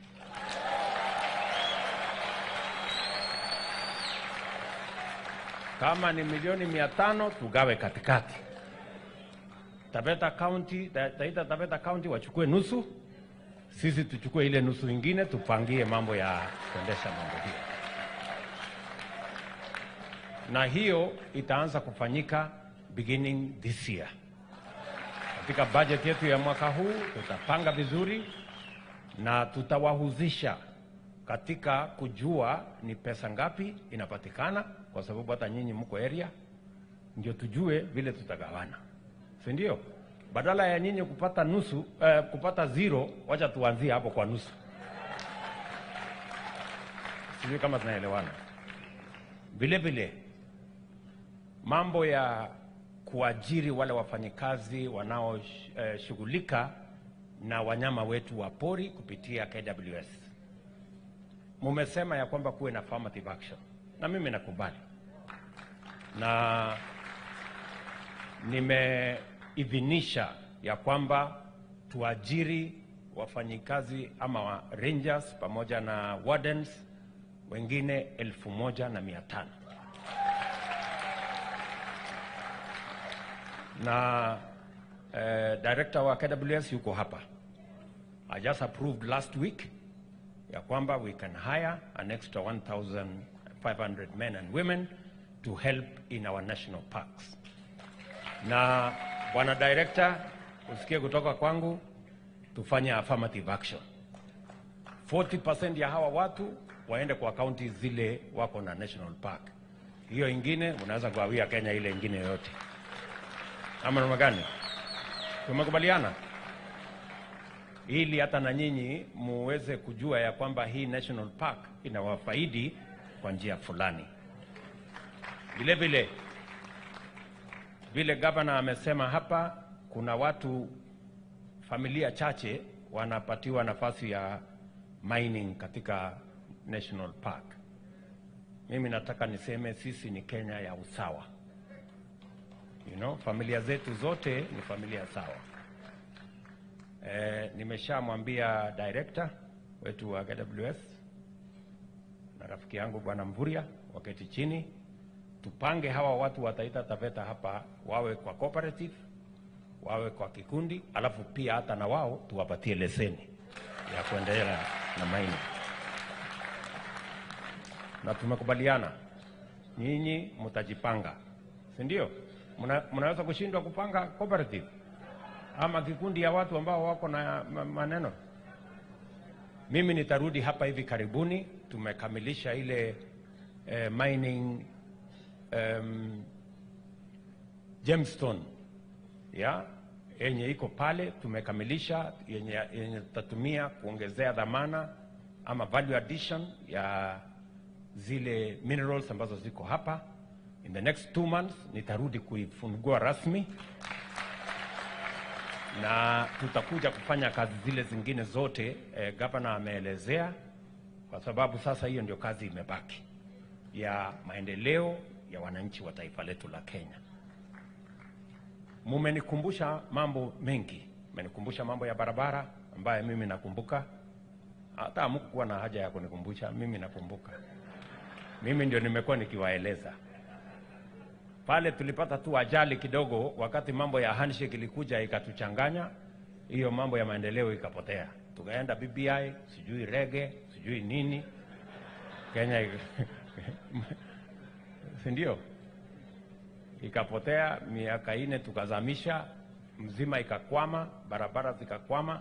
Lakini mimi nataka niwaambie sasa, hakuna rege tena, hakuna maneno hiyo tena ya sijui kubadilisha katiba, kuongeza huyu ama ule. So sasa mambo yenu ya barabara tutaishughulikia. Maneno ya mzima spring ambayo tumeongea kwa muda, ambayo itasaidia Taita Taveta County na county zetu za coast, hasa Kwale na Mombasa na Kilifi. Hiyo mpango iko katika mikono yangu na nitarudi hapa kabla ya Disemba kuja kuianzisha rasmi. Mwaka huu I will come back.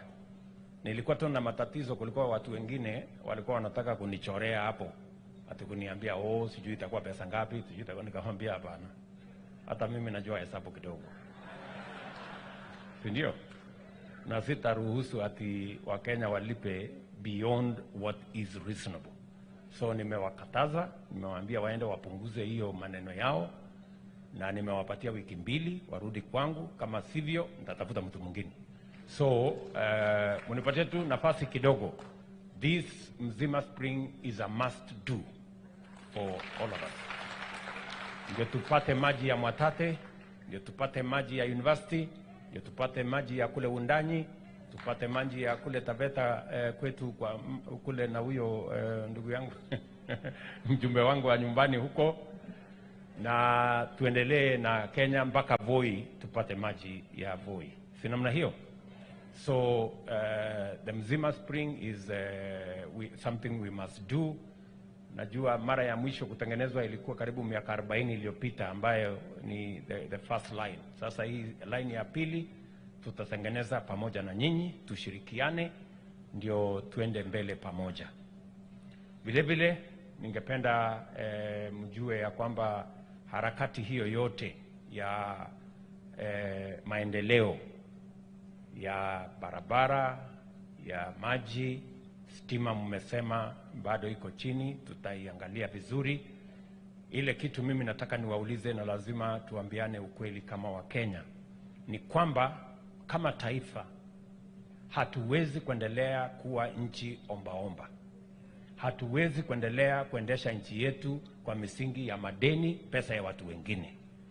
Kwa sababu saa hizi kwa miezi 8 nimekuwa na kasi kubwa ya kudhibiti uchumi wa Kenya, kwa sababu tulikuwa tunaelekea mahali pabaya na madeni mingi. Nimefanya mikutano mingi na World Bank na IMF na wale watu wengine wengi ambao tumekopa pesa kutoka kwao, kwa sababu tulikuwa tunaelekea mahali telezi. But I want to confirm to the people of Kenya that we have stabilized our economy. Na sasa we cannot be threatened by debts again. Ile kitu mimi siwezi kuruhusu nchi yetu ni kuendelea kuwa nchi ya kuomba left, right, center, front, nyuma, juu, chini. Hapana, that one we cannot do. Tutakusanya ushuru hapa nyumbani, si ndio? Na wale tunakusanya ushuru inaanza na mimi. Mimi ndio niko mstari ya mbele kukusanya ushuru. Na wale wanasanya ushuru ni wale wako na kitu. Kama huna kitu, hauna shida, hakuna mtu atakuuliza chochote. Sio kama tunaelewana? Tuko pamoja? Na tunatafuta hiyo ushuru ndio tuweze kuendesha taifa letu on our own resources. And if it is possible for us to do it, we must do it, because that is a sustainable way of taking Kenya into the future. Ndio tuweze kupanga mipango yetu tukijua tutatoa pesa wapi. Mimi nataka niwaulize ndugu zangu watu wa Taita Taveta County, ya muhimu mbali na kupanga elimu ya watoto wetu all the way to the university. Ile kitu nimesema kuanzia mwaka huu hatutakuwa tunapanga elimu ya watoto wetu peke yake. Hapana, pia tutapanga hawa watoto wakitoka shuleni, wakitoka college, wakitoka university, kazi iko wapi ya hawa watoto wetu. Because it is not prudent to invest 630 billion every year in education and not think about what is going to happen to almost 1 million young people who come out of our education facilities in secondary schools, in colleges, in universities. We must have a plan. Na ndio sababu nimeweka hiyo mpango, nikasema mwaka huu tukienda mbele tunataka kuzalisha nafasi 1,000,000 kila mwaka kupitia mpango ya housing. Nyinyi mnanielewa? Na tayari hapa Taita Taveta County we have identified mahali ya kujenga the first 1,000 houses. We have already identified. Na hiyo tukikuja kuanzisha hapa, na mimi narudi kuanzisha before the end of the year. Tunaelewana? Pale kwa hizo nafasi 1,000 ya nyumba za hapa tutahitaji vijana karibu 4,000 ama 5,000 wa kufanya kazi. Na watakuwa ni vijana wa wapi? Hapa Taita Taveta County. Sijui kama tunaelewana. Na kazi zote tulikubaliana, kazi ni kazi. Ya plumber ni kazi, ya carpenter ni kazi, ya mason ni kazi, ya hiyo electrician ni kazi, ile ingine yote ni kazi. Ama namna gani? Ama nyinyi watu wa Taita ni wale wa kuchagua jembe? Si tumesema kazi ni kazi? That's what we're going to do, to make sure that we build the capacity to create opportunities for employment for our young people. Ya pili, tumesema vile vile mbali na mambo ya housing, tumekubaliana ya kwamba tunapanga mambo ya viwanda.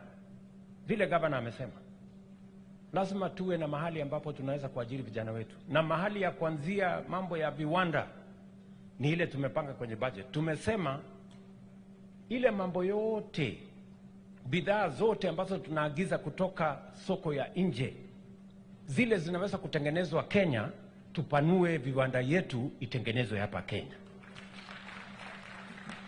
Because jobs are created through intentional, deliberate government policy. Haiwezi tu kutengenezwa hewani, lazima kuwe na mpango. Na ndio tumesema kwa hii budget, tumesema samaki ambayo tunaagiza kutoka nje hatutaagiza tena. Nimemwambia Mvuria huyu Mvuria apange vile tutavua samaki hapa Bari la Hindi na Lake Victoria, na vijana wetu wafanye hiyo kazi. Ama mnataka tuendelee kuagiza ati samaki? Ya pili, nimesema hatutaagiza tena furniture. Tumeweka ushuru 35% kama unataka kuleta furniture kutoka sijui Marekani, sijui Ulaya, sijui China. Wewe unaenda kutunulia kitanda. Mimi nataka niwaulize nyinyi watu wa Taita Taveta County, ati kitanda inaenda kununuliwa Marekani? Na tuko na vijana wengi wako college hapa, tumeweka TVET, tumeweka vifaa huko. Kwani kitanda inahitaji ama kiti ama meza? Si ni mbao na randa na msumeno na nyundo na msumari? Siko tayari? Bana.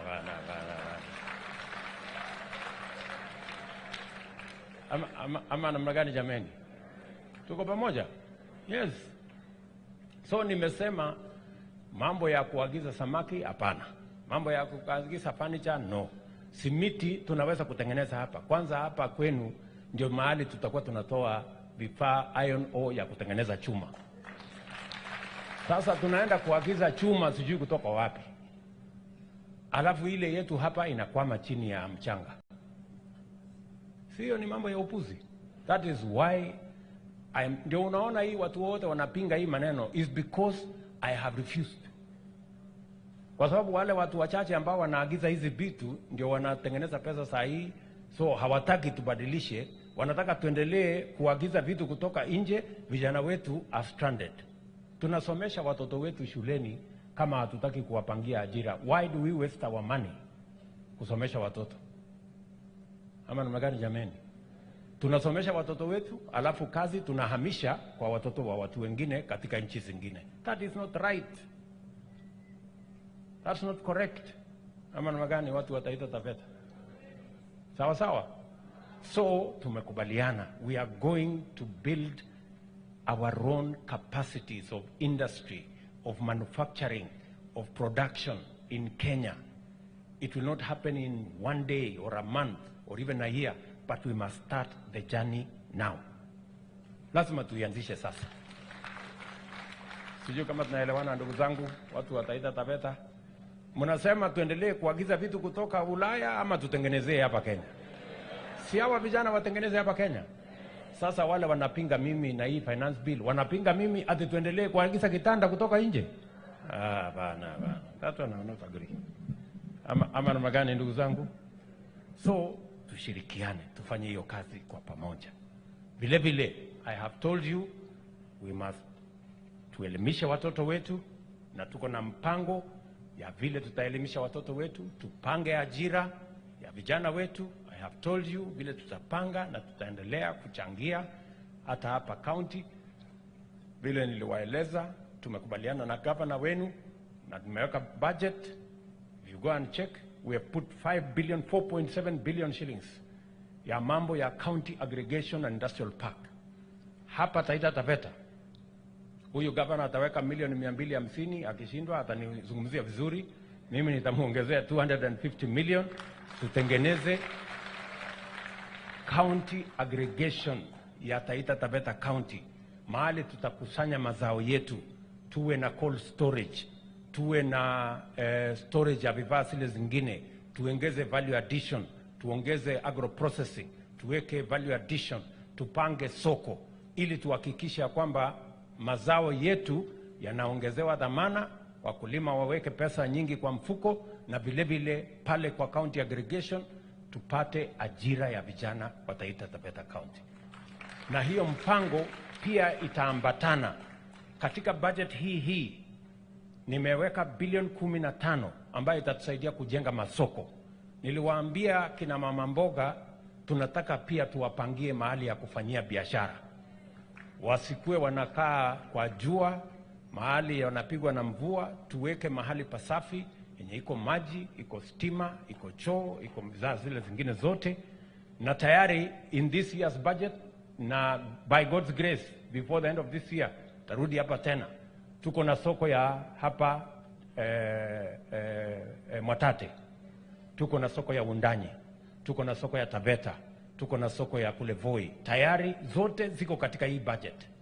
The money is in this budget. Sasa mnaona mimi nikiwafungulia kesi, nyinyi wabunge wangu, nikiwafungulia kesi na hawa raia ati mmepinga niwajengee soko, si watafukuza nyinyi? Ama na magari. Lakini unajua mimi si mtu ya kesi, nataka tufanye kazi. You know? Na mimi nashukuru hawa viongozi wamekubali tushirikiane, kwa sababu ile mimi nataka na ile wao wanataka ni maendeleo ya wananchi wa hapa Taita Taveta na taifa letu la Kenya. Ama namna gani jameni? Tutashirikiana namna hiyo? So tuendelee hivyo, tushirikiane. Nimesikia pia mbali na kupanga hiyo maneno ya hawa vijana, vikundi, cooperatives, groups yenye tutawapatia nafasi ya mining. Pia Mvuri amenieleza ya kwamba mwaka huu mtapata milioni 50 kutoka ile royalty itakuja kwa county. So Mvuri harakisha, patia huyu mungwana hiyo pesa. Na wewe mungwana hasla governor, ukipata hiyo pesa usitumie kufanya kazi nyingine, nunulia vifaa hawa vijana waende wafanye mining. Ndio hiyo. Kwa sababu imetoka mining, wewe weka hiyo pesa ununulia hawa equipment, nunulia hawa nini, lakini usiwapatie bure. Unanunulia, unawaambia haya chukua hii, walipe polepole.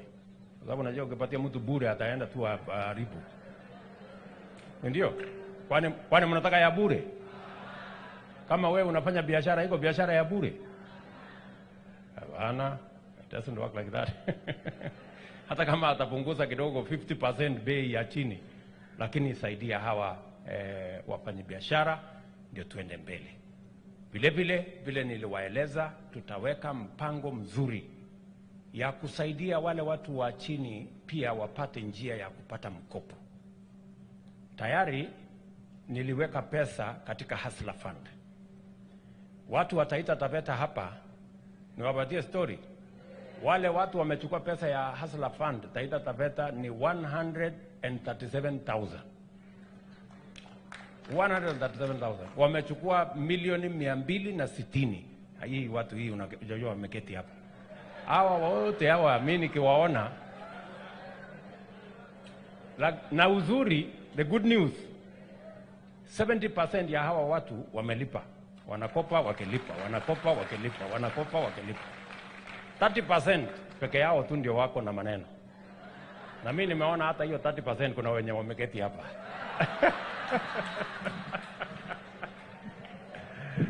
Ndio hawataki kuniangalia macho vizuri.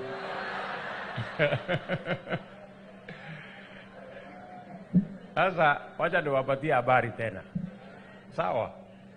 Sasa kwa hii budget hawa wabunge wamenipatia tena bilioni 10 yenu. Na sasa tumesema hiyo bilioni 10 tutawapatia kwa vikundi. Wewe ukiwa kwa kikundi ya watu 10 ama 20, tunawapatia kati ya 20,000 na 200,000. Na ukiendelea kulipa tutakupatia mpaka hata ifike milioni 1. Lakini muwe kwa vikundi. Sawa sawa? Tunaelewana? So kama ulihepa na shilingi 500, shauri yako, hasara ni yako. Si ndio? Sasa utakosa 20,000 ama milioni 1 kwa kuhepa na shilingi ngapi? Sasa unaona vile hiyo hasara umepata wewe mtu. Anza kujipanga saa hii uende ulipe hiyo 500, ungojee hii 20,000.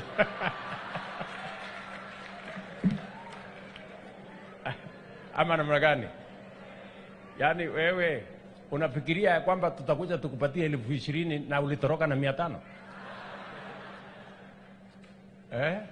So tumepanga vizuri, tutawaeleza vile itafanyika, kwa sababu na hiyo pesa mtapata bila ya kuulizwa security yoyote, bila ya kuambiwa uko na title deed, sijui uko na logbook ya wapi, sijui uko na sijui nini. Hapana, bora mko katika kikundi yenu na mnatambulika, na sio lazima ujue mjumbe ama ujue MCA ama ujue mtu yoyote.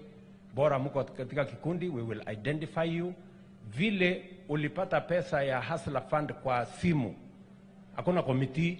Kuna committee mlitumwa muende muangalie? Hakuna committee. Hao wabunge walikuwa wananingojea nitengeneze committee. Nikamwambia hakuna committee. Committee ni mtu na simu yake. Hiyo ndio chama ni mwenyewe, secretary ni simu. Mambo ina. Ama magani? Tuko pamoja? So, sikizeni wa Kenya. Tunajaribu kubadilisha mfumo wa mikopo. Sio lazima uwe na physical security. Sio lazima uwe na collateral ndio upate pesa ya kuendesha biashara. Rekodi yako tu ya kuwa mtu muungwana, ukikopa unalipa, ukikopa unalipa. Kama wale walikopa 500, saa hizi the best payer anapata 50,000 kwa hii Hustler Fund. Yule mtu anakopa, analipa polepole, anaendesha biashara yake, na tumepunguza riba. Ilikuwa kwa ile fuliza ilikuwa 360% per year. Saa hii tumerudisha mpaka 8%. Ninyi mnaona tofauti a whole year. So mjipange hapo. Na hakuna security, hakuna kujulikana, hakuna nini. That is how we want to change Kenya. Watu wa bodaboda munisikize. Watu wa kina mama mboga munisikize. Iko pesa yenu bilioni 10. Mjipange kwa vikundi, muingie kwa mtandao, tutawapatia. Story finish. Sio kama tunaelewana. Kati ya 20,000 and a million shillings you can get. Vile ulipata 500 ama 1,000 ama 2,000 ya Hustler Fund, hata hii utapata. Sawa sawa. Lakini kama hujalipa ile itakuwa ngumu kidogo. Ama namna gani? Tunaelewana? Watu wa Taita Taveta tunaelewana? Because tunataka kuanzisha hii kazi, tuanze from the bottom. Tulisema bottom up. Bottom up ni kwa wakulima, tuwapatie mbolea na mbegu waendelee. Bottom up ni hii, tunaweka pesa hii ya Hustler kwa kila mtu. Alafu nimekubaliana na gavana wenu mambo ya matibabu. Niliwaeleza ya kwamba tutabadilisha mambo ya matibabu. Kwa muda mrefu tumekuwa tukiconcentrate kwa curative, sasa tutabadilisha tuweke mambo ya preventive and promotive. Huyu gavana wenu tumekubaliana na magovernors wote Kenya, tutashirikiana ku identify 100,000 community health promoters. Wale CHVs, Mama Haika alikuwa anasema hapa, wale CHVs wote nimeambiwa wa Taita Taveta County ni 1,355. 1,355. Tumekamilisha mpango yetu. Kuna sheria karibu 3-4 nitapeleka bunge, wakirudi bunge. Nishamwambia Kimani Ichung'wah na mimi wabunge wetu wako hapa. Nitaleta sheria ndio tubadilishe hiyo mfumo, kwa sababu I don't want us to fail this time round. Mkinipitishia hiyo sheria mwezi wa 9, nimetafuta pesa tayari bilioni karibu 4 ya kununua equipment ya hawa community health promoters wote. Nyinyi community health promoters wa Taita Taveta County, nitapatia huyu governor shilingi milioni 40 ya vifaa zenu. We will actually buy the equipment and supply. Alafu kila mwezi pia tutawalipa marupurupu kidogo hawa community health promoters. Huyu governor atalipa nusu na mimi nitalipa nusu. Sawa sawa? Kwa sababu sasa tunataka mambo ya afya tuanze kukabiliana nayo kwa kijiji. Kabla hujaenda kwa dispensary, unakutana na community health promoter hapo nyumbani. Na tutampatia vifaa ya kupima sukari, kupima pressure, hii kidogo, na atatembea na Panadol. Kama wewe uko na kitu kidogo, tunamalizana na wewe hapo nyumbani. Kama uko na homa kidogo hii inahitaji aspirin, tunakupatia aspirin nyumbani. Hakuna haja ya kwenda kusumbuana hospitali kupiga foleni. Ama namna gani? Si ndio? Hiyo ndio bottom up. Tunaanza kule nyumbani. So community health promoters mujipange. And we have already started the training of all the community health promoters because we are committed to changing our country. Nyie mnanielewa jameni? Watu wa Taita Taveta mnasema tuendelee na hii mpango ama mnataka tupelekwe kwa maandamano? Tuendelee kwa hii mpango ya kubadilisha Kenya. Tutashirikiana pamoja. Na mimi nataka nilisikia pia kiongozi wenu hapa amesema kuhusu wale watu wote wako vulnerable. Nilitangaza wakati wa uchaguzi nikasema hakuna vile tutakuwa tunalipa wale watu ambao ni vulnerable ati baada ya sisi kupata mshahara. So from this month, mwezi huu, ile pesa yote ya cash transfer itakuwa inalipwa kabla ya kujilipa mshahara sisi wadosi hapa. Every month ile pesa ya wale watu wote, walemavu, wale wazee, pesa yote ya wazee, pesa hiyo ingine, hiyo pesa yote ya wazee ambayo tunalipa kila mwezi ilikuwa inangojea miezi 4, 5, 6, 8. Sasa kuanzia mwezi huu tutakuwa tunalipa kabla hatujalipa mishahara yetu kama wafanyikazi wa serikali. Sijui kama tunaelewana. Because if there are people who deserve our support, it is the vulnerable before we even pay ourselves. Sijui kama tunaelewana.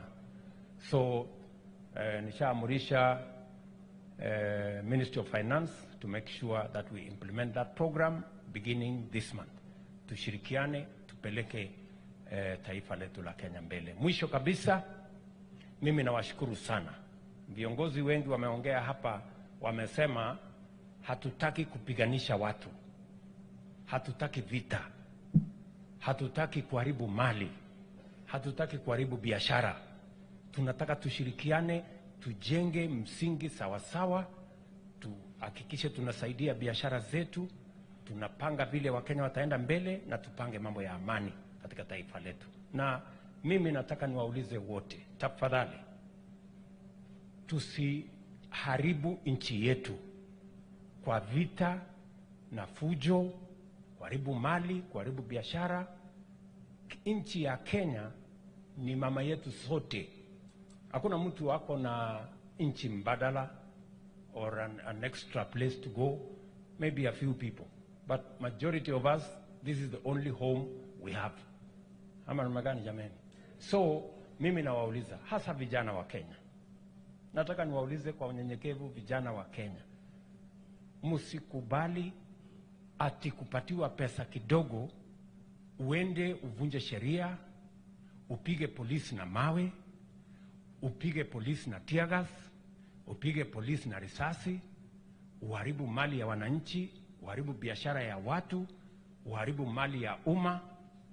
Hiyo itakuingiza mahali pabaya, kwa sababu it is not possible that anybody can attack the police.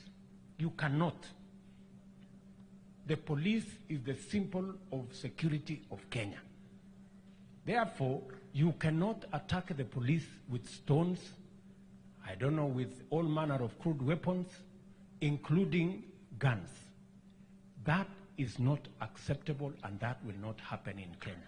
And the police must be firm. They must be firm. Na mimi nataka niwashukuru police. They have been firm and they have been professional, kuhakikisha kwamba wale wote wanalete fujo, kupiga polisi ati na mawe, ati kupiga askari na tear gas, ati kupiga askari na bunduki, ati kuvamia police station, ati kuharibu mali ya wananchi, kuharibu biashara, kuharibu mali ya umma. Hiyo haitakuwa ni nchi ambayo tunapenda kama wa Kenya. We are a peaceful nation and all of us must be law abiding because we are one country because of the rule of law. Tunaelewana jameni? Tukikosa kuheshimu sheria, basi hatutakuwa na taifa. Kila mmoja wetu, uwe mdogo, uwe mkubwa, mnene, mwembamba, kutoka jamii hii, jamii ile, kona hii, kona ile, uko na uwezo gani ama ile, kila mmoja wetu, kama tunataka kuendelea kuwa taifa, if we want to be a civilized nation, we must abide by the rule of law. That's the only measure of any progressive nation. So hapo mimi nataka niwaulize vijana, tafadhali msikubali ati kupatiwa pesa uende ufanye fujo. Na wale ambao wanaenda hiyo barabara, mimi nataka niwahakikishie our security agencies, in accordance with the law, in accordance with the Constitution, must enforce the rule of law and must enforce the law, making sure that we do it professionally and we do it firmly and decisively. Ndio tuhakikisha kwamba Kenya inasonga mbele vile tunataka. Mimi nataka vile niulize viongozi. Mimi, waheshimiwa governors, senators, wale watu wote viongozi katika taifa letu la Kenya, please, hata na nyinyi, don't sabotage our country. Don't sabotage Kenya. Don't sabotage our economy. Don't sabotage our nation. Kwa sababu watoto wetu, kwa sababu tunawapenda, tunawasomesha, tunawapeleka holiday, tunawaprotect, tunawatafutia ajira, wengine hata tumewapeleka bunge. Alafu watoto wa Wakenya wengine ati unapatia pesa, unapatia mawe, ati waende wapige polisi, ati waende waharibu mali. Please, tukue na utu kama viongozi. Vile ungependa mtoto wako afanyiwe, fanyiwa mtoto ya mwingine. Kama wewe unasikia kabisa ya kwamba mtu apebe mawe aende apigane, patia mawe mtoto yako kwanza na bibi yako. Tukiona vile wanatupa mawe na vile wanakabiliana na polisi, ndio pengine tutakuwa kweli tunajua mali imefika, inahitaji hiyo kazi. Lakini hawezi kuwa watoto wako unawachunga, unawaprotect, alafu watoto alafu watoto ya watu wengine unawabebesha mawe, unawapiganisha na polisi, unawafanyisha fujo, unawafanyisha vita, wanaumia, wanaumiza askari. Tuko na askari wengi Wako mahospitali wameumizwa na mawe, wameumizwa na panga, wameumizwa na risasi, na ambayo viongozi wengine wanasukuma hiyo agenda. That is not right, fellow leaders. You cannot, whatever our differences, whatever the complaints we have, we cannot be part of a violent culture. We cannot be part of anything that destroys property, life, or business. Lazima sote tushirikiane. Ama mnasemaje watu wa Taita Taveta? Situweke amani katika taifa letu la Kenya, ndio tuweze kwenda mbele pamoja. Mumeniuliza kwa mfano mambo ya barabara. Jana Rais wa China, kwa sababu nilikuwa nimetumana ujumbe kwake, nikatumana mawaziri wakaenda kuongea na serikali yake mapema mwaka huu, kwa sababu nilikuwa nimemweleza hatutaki tena kukopa madeni mingi, nataka tuongee, tujue vile tunaweza kusaidiana. Tuko na barabara ya Njukini, tuko na barabara ya hapa Peruga kutoka hapa junction hapo, so na barabara zingine Kenya, na tulikuwa tunaendelea na kusikizana vile tunaweza kupata pesa karibu $1 bilioni ya kukamilisha hizo barabara. Sasa jana amenitumania akaniambia, ile ulitumana ulikuwa unasema tujenge ama tubomoe, kwa sababu ameona last week tumeenda kubomoa ile expressway, walitusaidia kujenga. Tumeenda kubomoa sijui barabara gani. Sasa wanauliza, ni sisi hatukusikia vizuri, mlisema mnataka pesa ya kujenga ama ya kubomoa? Kwa sababu kama ni ya kubomoa, sisi hatuna pesa ya kubomoa. Sasa so we must stop this nonsense. Ama namna gani jamani? We must stop embarrassing ourselves before the international community. Lazima tujiheshimu na tujue ya kwamba hatuwezi kuwa tunajenga mali ati alafu sasa watu wengine wanaenda kuchoma barabara, na tumetumia pesa ya nchi kujenga hiyo barabara.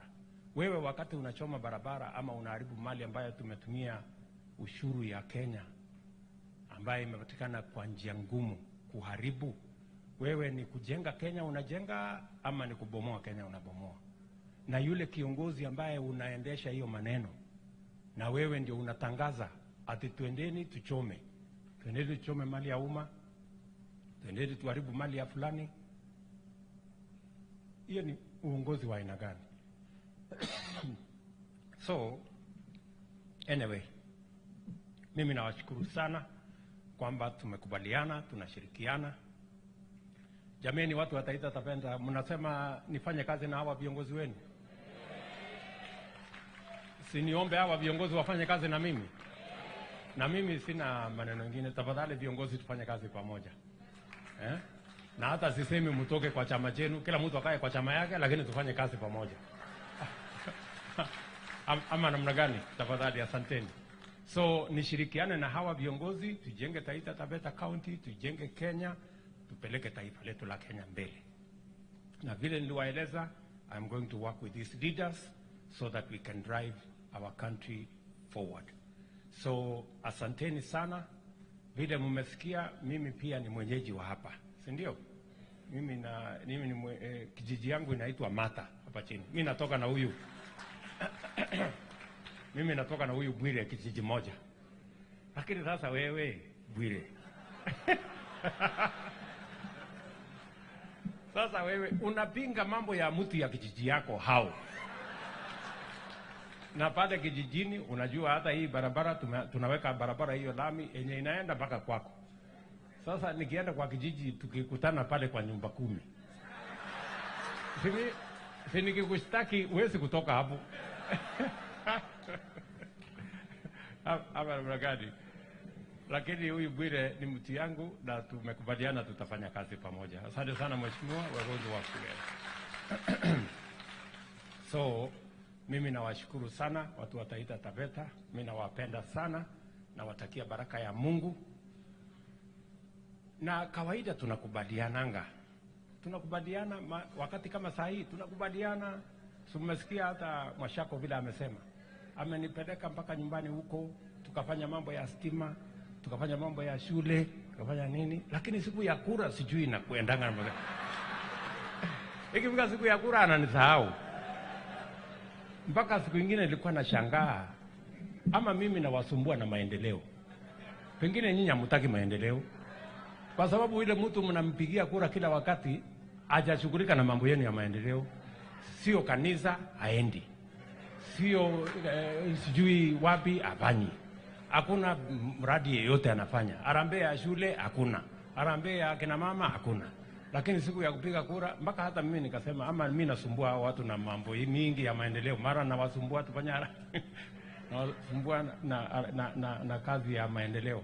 Nyinyi hamtaki maendeleo, ndio tuwache tuendelee tufuate ile wengine wanafanya. Si tunataka tubadilishe hii Taita Taveta. Mimi nauliza nyinyi, si itabadilisha na miradi ya maendeleo ama itabadilisha na story? So anyway, unajua naye maaskofu, unajua Mungu naye anajua kupanga, kwa sababu Mungu anajua. Ndio unajua mimi nilipita kura, kwa sababu hata ingawaje Mungu nipigia kura nyingi, Mungu aliona kwa ile mtu amefanya kazi mingi ni huyu, ule mwingine nikitendawili story bure. Ndio saa zingine mnashangaa, mbona hii mtu atujampigia kura lakini anapita? Ni kwa sababu Mungu si atumani, na Mungu na Mungu hapendi dhuluma. Mungu anajua hii mtu amefanya kazi mingi, wacha ashinde. Ule ambaye hajafanya kitu anakosa. Anyway, so asante sana. Lakini hata na hivyo, I want to promise you we are going to work together and we are going to transform Taita Taveta County. Nimefurahi sana kufika hapa nyumbani.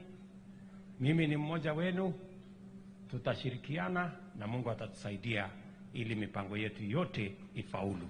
Asanteni sana, Mungu awabariki. Thank you. Asante sana, tumpongeze rais tena mara nyingine, na tungali tuko kanisani. Kwa hivyo kwa heshima, rais, naomba tumalizie kwa maombi, na nitamwalika Reverend Ibrahim Mwasi atuongoze kwa maombi ili tuweze kumalizia hivyo. Asanteni, tusimame sote ili tumalizie kwa maombi.